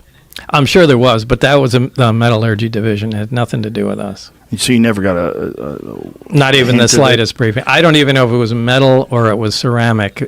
I think there's a fine line between the two. Now, one of the things that's happened to you that has allowed people to discredit you was there's obviously been some sort of an effort to erase your past. Yeah. Some sort of an effort to erase your education history, your employment history at Los Alamos.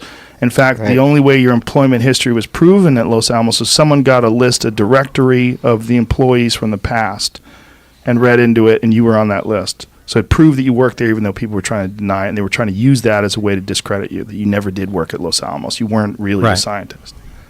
What was that like to experience? I mean, of course, we're talking about the 1980s, the 1990s, when you could get away with something like that. Yeah, obviously there were a lot less records on computers at that time. It was still file cabinets and folders. But that was frightening. That was one of the first things What I happened? I think George Knapp was the first one that uncovered that. I mean, he saw my birth certificate disappear. It disappeared. Yeah, Like there was no record of you being. Yeah, there was no record of that. There was His mom no tells record. His mom tells me about that. Like it was frightening for her. He's got a real family, you know. He's a real person. It's frightening for her. But the Los Alamos thing really surprised me, and that they were so adamant that no, this guy never worked here. Don't be ridiculous. And George went back and forth, you know, I got the letters on the wall. Yeah, months. I mean, it was ridiculous. But fortunately, somebody came up with a 1982 phone book directory. I mean, and also originally I told you. You know, when I worked there, I was on the front page of the paper. So they were still able to archive, you know, bring that back from the archives. And, you know, Bob Lazar, a physicist working here at Los Alamos. So there was at least something there. But somehow George came up with the phone directory. And then Bob took George with cameras into Los Alamos. Oh, yeah. So we flew out there, and I said, look, come on in. I'll show you where I worked. We'll go in. We'll meet people. And George went with me, and you know, and filmed you knew inside how to there. navigate the place, so you'd Oh obviously yeah, been and there you know, before. met people, and you know, and Los so there was no Alamos was problem. also the place where they had the machine that was able to read the size of your digits. No, that was That in Los wasn't? Alamos. That was S4. That was S4. And explain that. So now this was back in the 80s. And this is back in the 80s where when you discuss this, people are like, this doesn't even exist. Yeah. Okay. What was it? It was a way, you know, this is before fingerprint scanners and, you know, and anything of. any high resolution scanner at that time. So what it was a device that had a little picture of a hand on a glass plate with pins in it, so you could jam your hand in there. And there was a bright light above it and a sensor underneath. And when you put your hand in there, the light would turn on, and it would measure the bones in your finger because the light shone through your bones. And apparently, the length of the bones in your fingers are extremely unique and easy to measure. And they used that.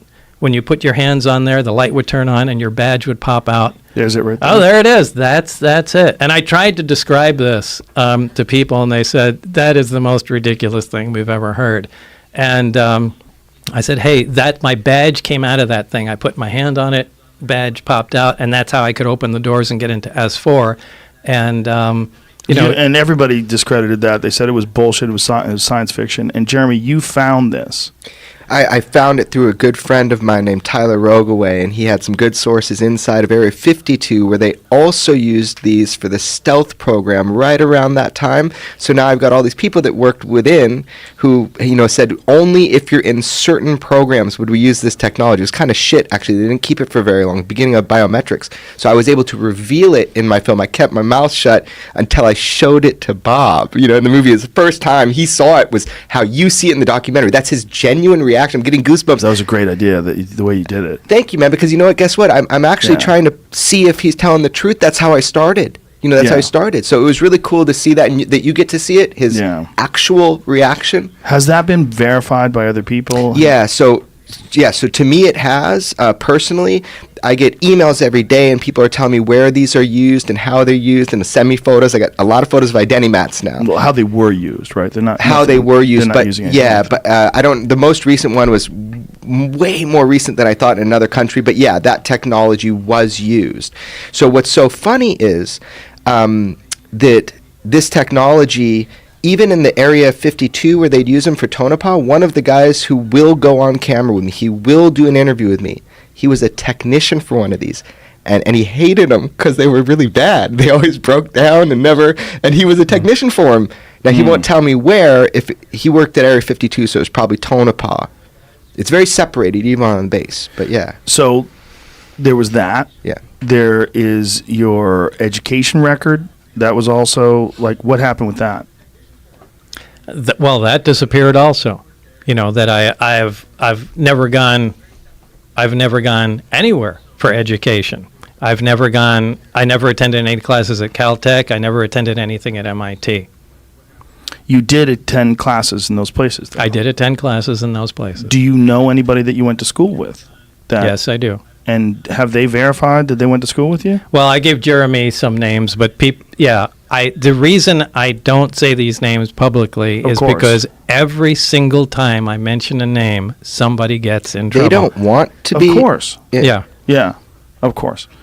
But what is that experience like, seeing your birth certificate erased, seeing your employment history? Well, it's frightening. It's absolutely frightening. But it's also the fuel that the debunkers use, the so-called air quote skeptics.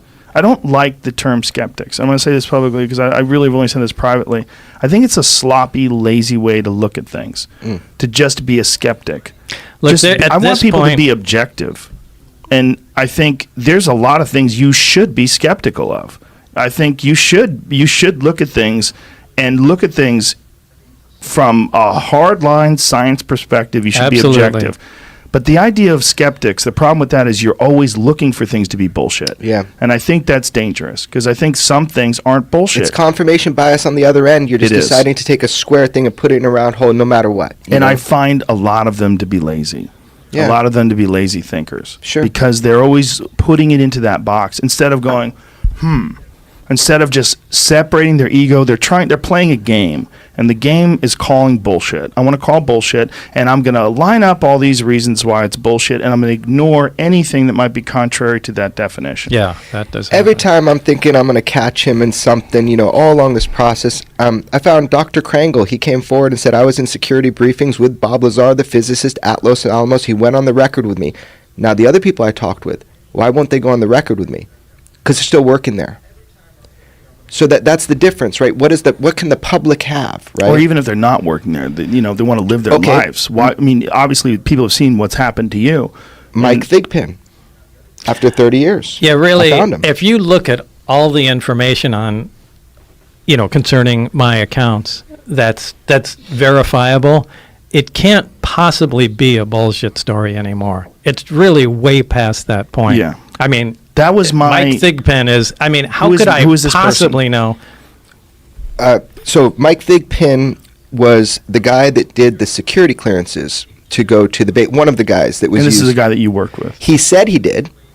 Right. And George Knapp, George didn't believe him. George put him through 4 polygraph tests, right?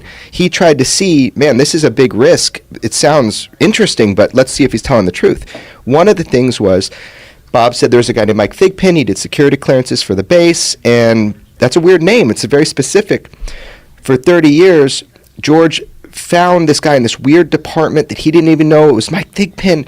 The guy wouldn't talk to me, ghosted him, totally ghosted him for 30 years. Used Facebook and Google Image Match through his children. I was able to find him after 30 years, and I talked to him 3 times on the phone. He lives on the East Coast. He almost went on camera with me, confirmed that he did security clearances for the base in 1989, confirmed he remembers Bob Lazar, and what you don't know is there's a handwritten note that a friend of yours has from Mike. What? I know, I'm going to give it to you later. But that is real. That is actual. So A handwritten note that says what? like This is new to me. So when you're When they do I- security clearances, they go through all your friends and and family. they go to your friend's family, yeah. Yeah, So this is and, to Bob wow. and I had people come to me for a friend of mine that's serving, and they're doing a security clearance for him. And even though I'm like the UFO guy, they did, the FBI will come and visit my house and make sure that they talk about my friend, and they lift a little card. And when my wife told them to get away because she didn't know who they were, they left a little card. It's super cute now. Back then, it was a handwritten note, and his friend has it for him that you haven't seen in Oh my God! 2 Holy decades. So if you're listening, How come friend, you're telling me wait, this hold I now? don't know why I'm telling What this is to this you. card? It's just a little handwritten note with Mike Thigpen's signature. I mean, a card like a postcard. Like a piece of paper that he Okay. left on the door saying when Bob gets back or whatever it says on it. So it's just another little funny thing. I found the guy. He does the security clearances. He admitted to me he did it, and he admitted to me he was dodging George Knapp because when George said his name on the news, he dropped his fork into his steak or into his potatoes or whatever, and he's looking at his wife. He was in trouble. His name's never supposed to be out there like this. Just a security clearance guy. But you don't want national attention associated with anything Bob has to say. But anyway, this unique name Bob said for 30 years, and the guy ghosted George Knapp. George could prove he existed. He actually talked to me, man. He talked to me 3 times. He almost went on camera with me. It's just crazy. What happens after 30 years? You just get more info. Well, that's one of the reasons why when you and me and Jeremy and George Knapp had that conversation on the phone, Yeah. I said, I think what we can do with this podcast is important. I really do. I think it's important for people to hear this from you in a very clear, just very concise way.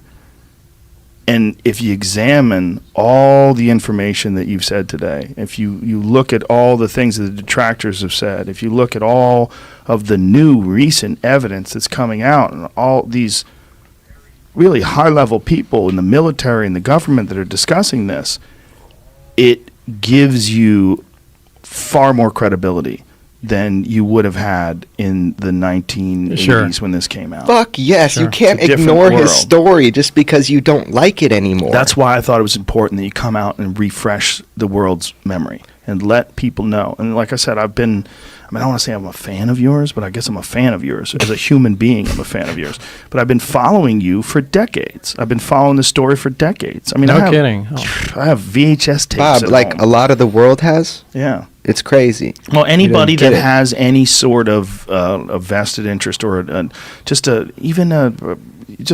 fascination with UFOs has followed your story because there's no one else There's no one else that comes forward. There's some guy who said, I worked underground with the aliens. They shot my hand off. Like, there's a bunch of like wacky dudes. They're underground. There's bases. They're shooting lasers through the Earth's crust and they move them at light speed. There's a lot of those guys. They seem schizophrenic. They seem crazy. They might even be disinformation agents. They might be people that are designed to muddy the waters, which for sure has happened. People are coming forward, though, now. It's amazing. And by doing this, what you're doing, you're providing an opportunity for Bob to tell his story. You know, believe it or not, he can tell his story. It's amazing because more people will come forward now that are involved with these projects. They'll come forward to you, to me. They're coming forward. And so what you've done here is provide that opportunity if they need it. And it's amazing. I just want to say, Bob. Just don't come forward to me. No, don't come forward to Bob.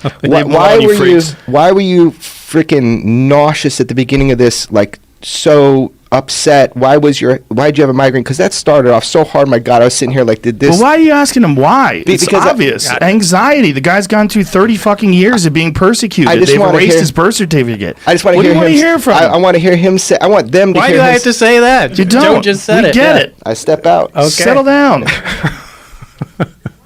Yeah, I get it. It was hard for you to get him here, you know, and I appreciate. It was hard for us. You did a lot more than me. What really annoys me are the people that think, you know, you guys just came up with the story to make a bunch of money or get a bunch of, you know, attention. And that's a good point. So please explain that. First of all, I don't get any money out of this at all, and I didn't even let you guys buy plane tickets for me to come out here or anything.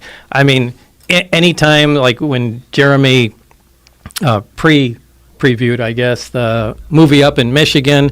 I mean, it brought in like a couple $1,000s. I made sure that $2,000 went to science programs at the local high schools there. It's like dirty money. He doesn't want to touch it. I don't take any money from this stuff. And as far as attention, I hate fucking attention. I don't like being on shows. I just want to kind of hide in the corner and do my own thing. So I got enough hugs when I was a kid. Okay, I don't need any attention. So, no, if you think somehow we came up with this thing, then you got to tell me why we did it. Well, you've done a great job of making sure you have your bases covered in that regard. That you haven't profited off of this, and like you said, that you have donated whatever money that came your way to science programs.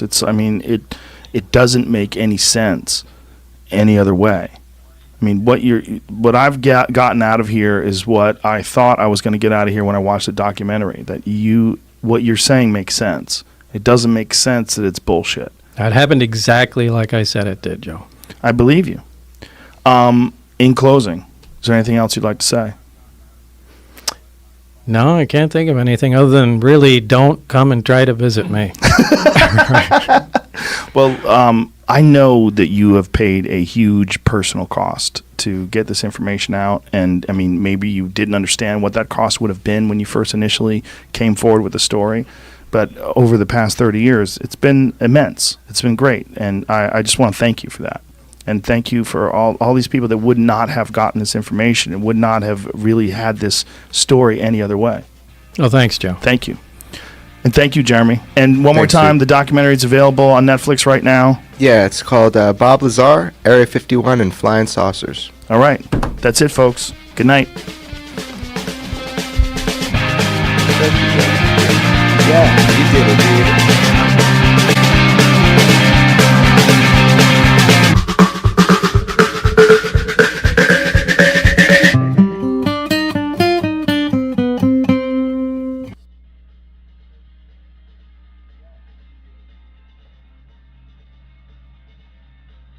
É isso aí, galera.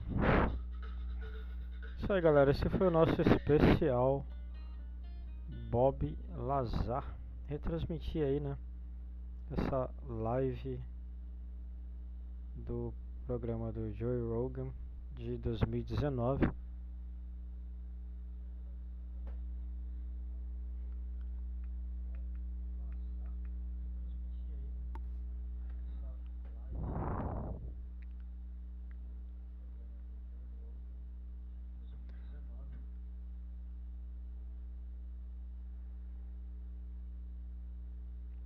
E eu vou fazer também, pessoal,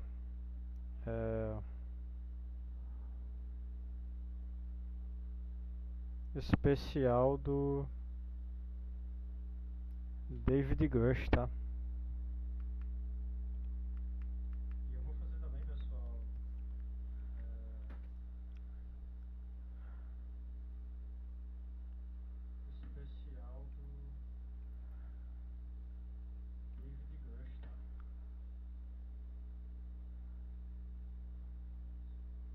Deixa eu ver se eu consigo melhorar esse som aqui.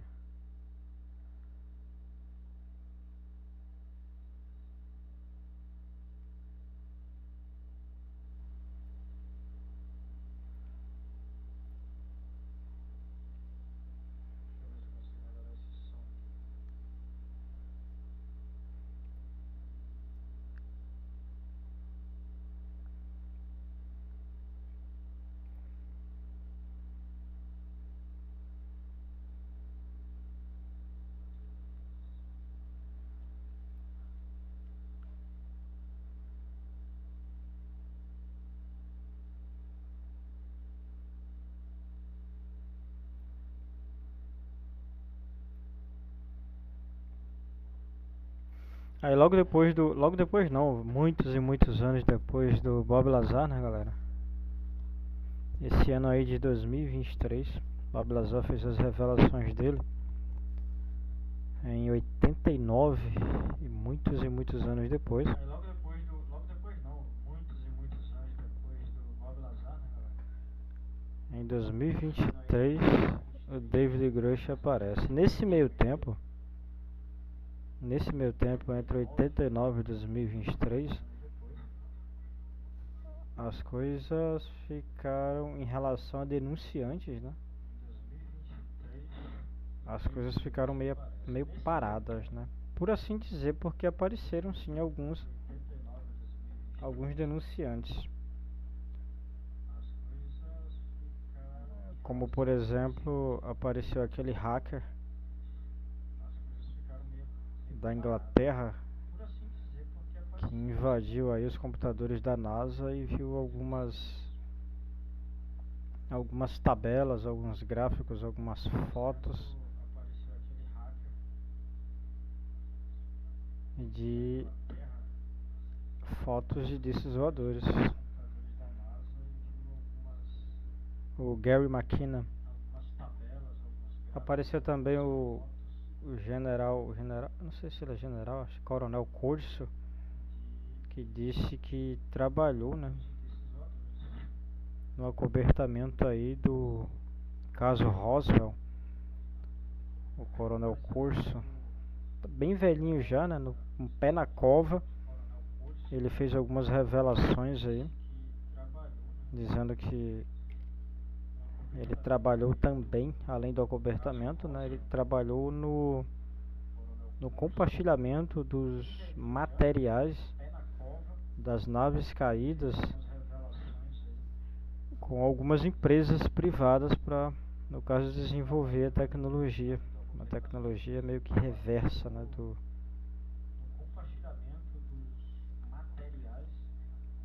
disco voador que caiu em Roswell. Uma coisa interessante em relação a essa entrevista aí do Bob Lazar é que ele menciona que teve nas naves, né, que ele trabalhou, né, em relação à pesquisa para realizar a engenharia reversa do meio de propulsão, né, do meio de deslocamento das naves. Ele mencionou que tinha uma bem antiga, tão antiga que ele se sentia em uma tumba de escavação. Será que é aquela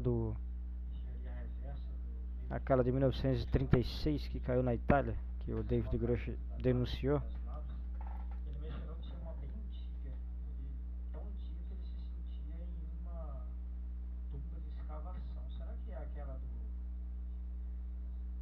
Engraçado que os números de discos voadores batem, né? O David Grush disse que são 9, se eu não me engano, naquela entrevista dele. Ele deu exatamente esse número 9 e o Bob Lazar também. Fala exatamente o mesmo número de naves, 9 também.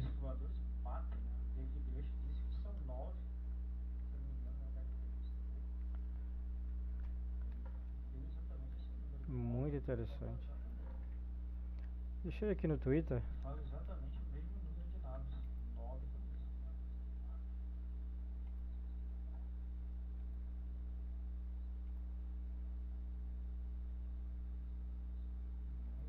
Só o Twitter do Vigília Ufológica, tá, galera? Marco Leal aí me seguindo aqui, honra.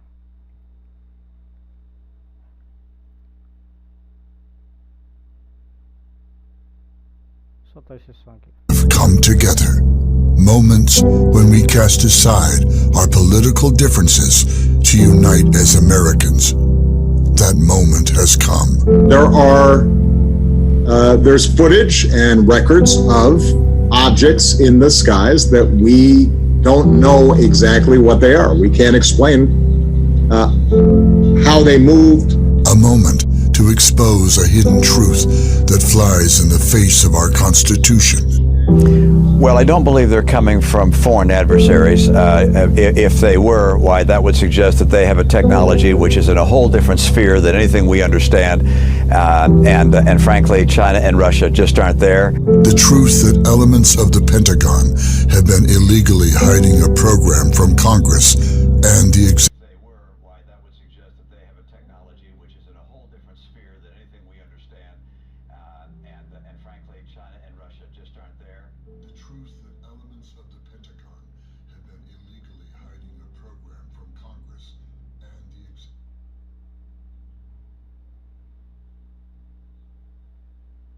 Objects in the skies that we don't know exactly what they are. We can't explain how they moved. A moment to expose a hidden truth that flies in the face of our Constitution. Well, I don't believe they're coming from foreign adversaries. If they were, why, that would suggest that they have a technology which is in a whole different sphere than anything we understand. And frankly, China and Russia just aren't there. The truth that elements of the Pentagon have been illegally hiding a program from Congress and the executive branch. Everyone, the entire American public, has been lied to for decades. Yeah, there's a sophisticated disinformation campaign targeting the U.S. populace, which is extremely unethical and immoral. An illegal Pentagon program run by unelected officials who hide its existence inside defense contractors to avoid congressional oversight. A program whose existence is a perversion of American democracy. Mr. Grush, finally, do you believe that our government is in possession of UAPs? Absolutely, based on interviewing over 40 witnesses over 4 years. Today, Speaker Mike Johnson, Minority Leader Mitch McConnell, Congressman Mike Turner, and Mike Rogers are attempting to kill the UAP Disclosure Act, a 63-page bill written by Senate Majority Leader Chuck Schumer and Republican Senator Mike Rounds that would force the Pentagon to come clean with Congress, the executive branch, and the American people. A bill the Pentagon and defense contractors desperately want to defeat. Call your lawmakers today and demand the passage of the UAP Disclosure Act.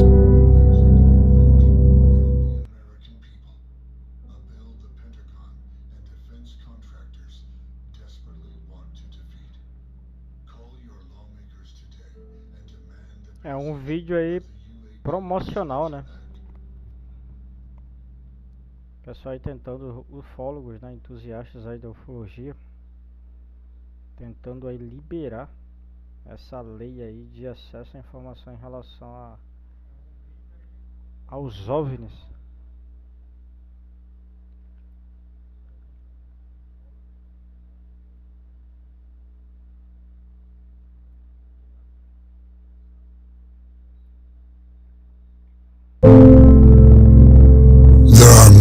In our nation's history when we have come to Deixa eu dar uma acessada no perfil dele.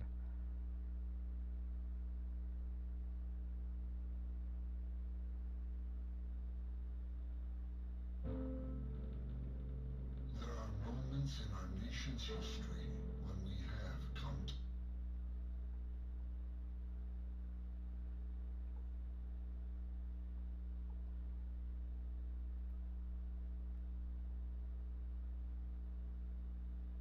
Tentar traduzir isso aqui. A deputada Ana Paulina Luna afirmou antes de ver foto, evidências de tecnologia OVNI não feita por nenhum governo. Artigo.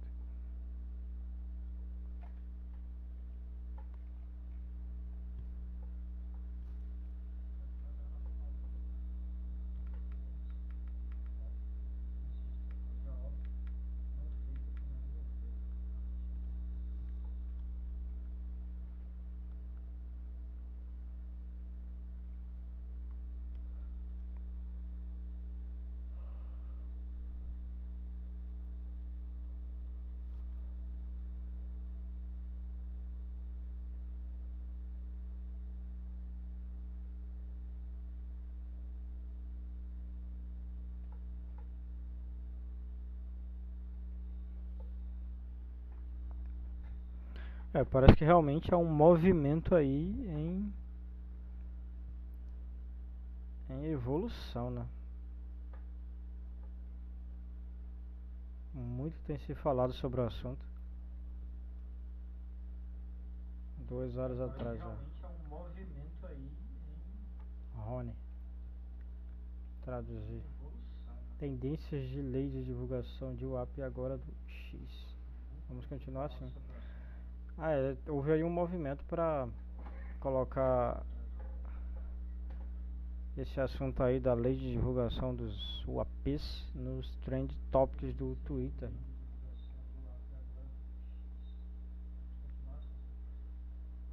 Houve aí um movimento para colocar esse assunto aí da lei de... Vamos lá no perfil do Rony?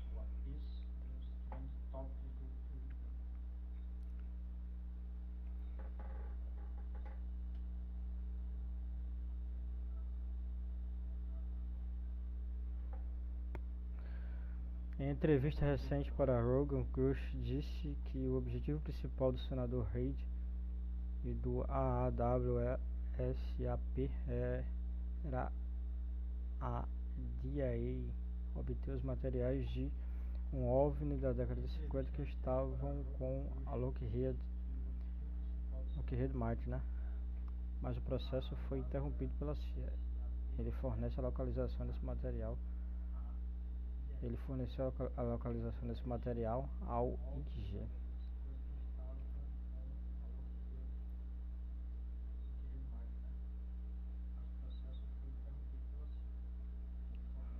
Ele tá ativo aí, ó. Há 1 minuto atrás. Traduzir. Foram detectadas operações incomuns de venda de fundos em ações da Lockheed Martin, o que pode indicar que algumas más notícias sobre a empresa poderão surgir em breve. E caralho, as ações da empresa já estão caindo, ó. Essa Lockheed Martin é uma empresa de produção de armamento, né?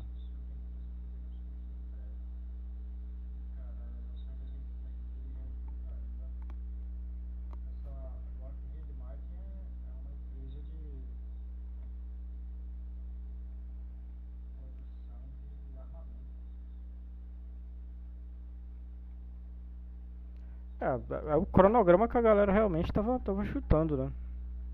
Em dezembro agora vai começar a chover isso aí.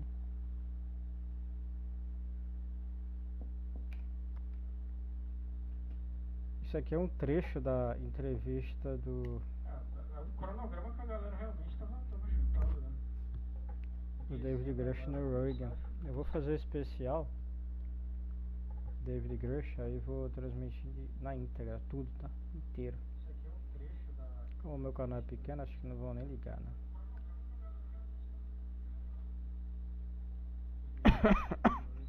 Vou fazer especial.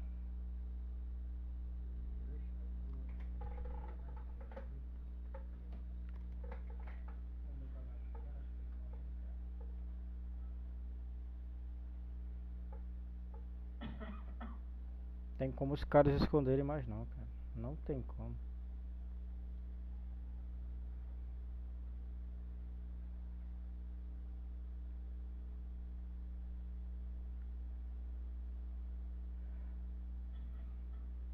Tem como os caras esconderem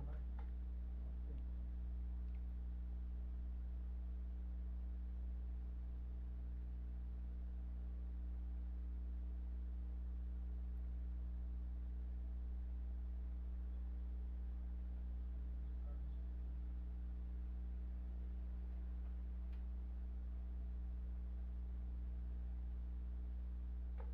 Não tem como.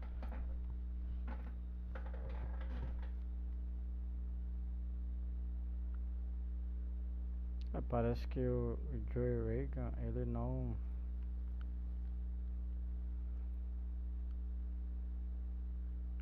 compartilhou a live inteira do David Grush, não. Tem alguns cortes, alguns vídeos. Acho que é porque não foi ao ar ainda, né? Acho que ele só soltou uns trechos. Ou foi só para assinante? Pode ter sido só para assinante, né? Esse é o canal dele mesmo.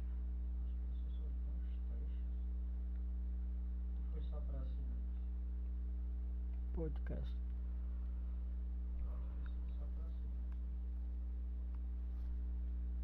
Tem um aqui inteiro de 3 horas.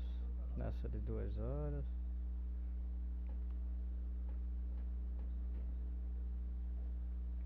Ó, quando chega aqui na essa do Elon Musk, 2 horas e meia.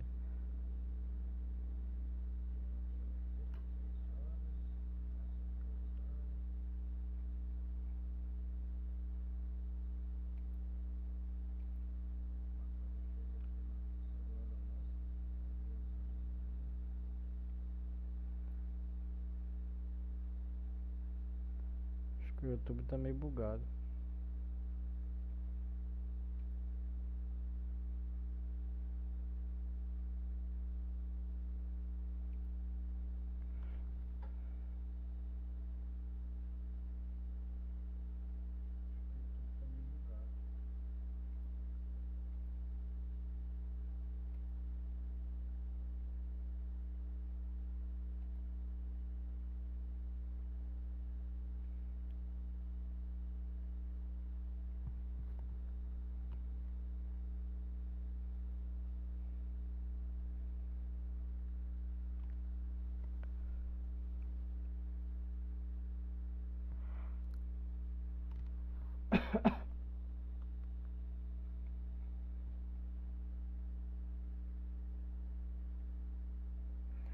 Isso aí, galera. Agradeço a quem assistiu no ao vivo, tá? Quem assistiu no gravado, deixa o meu abraço. Só lembrando essa tela preta que tem, essa janela preta, né, que tem aí à sua esquerda. Isso aí é uma câmera que eu tenho apontado aqui para a Serra do Mendanha, zona oeste do Rio de Janeiro, para pegar o AP, galera. Aparece bastante luz estranha aqui nessa janela.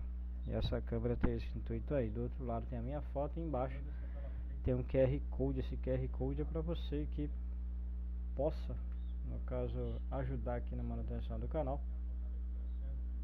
É só fazer uma pequena doação, tá pré-configurado no valor de R$1, utilizando esse QR Code, mas o valor ele pode ser editado, você pode doar o quanto ficar confortável para você, tá?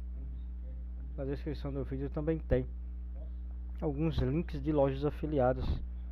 Se você comprar utilizando um desses links, você também vai estar ajudando na manutenção aqui do trabalho da vigília ufológica, tá, galera? Então, agradeço aí quem assistiu no ao vivo, quem está assistindo no gravado, deixa aquele abraço e até a próxima, pessoal. Tchau, tchau.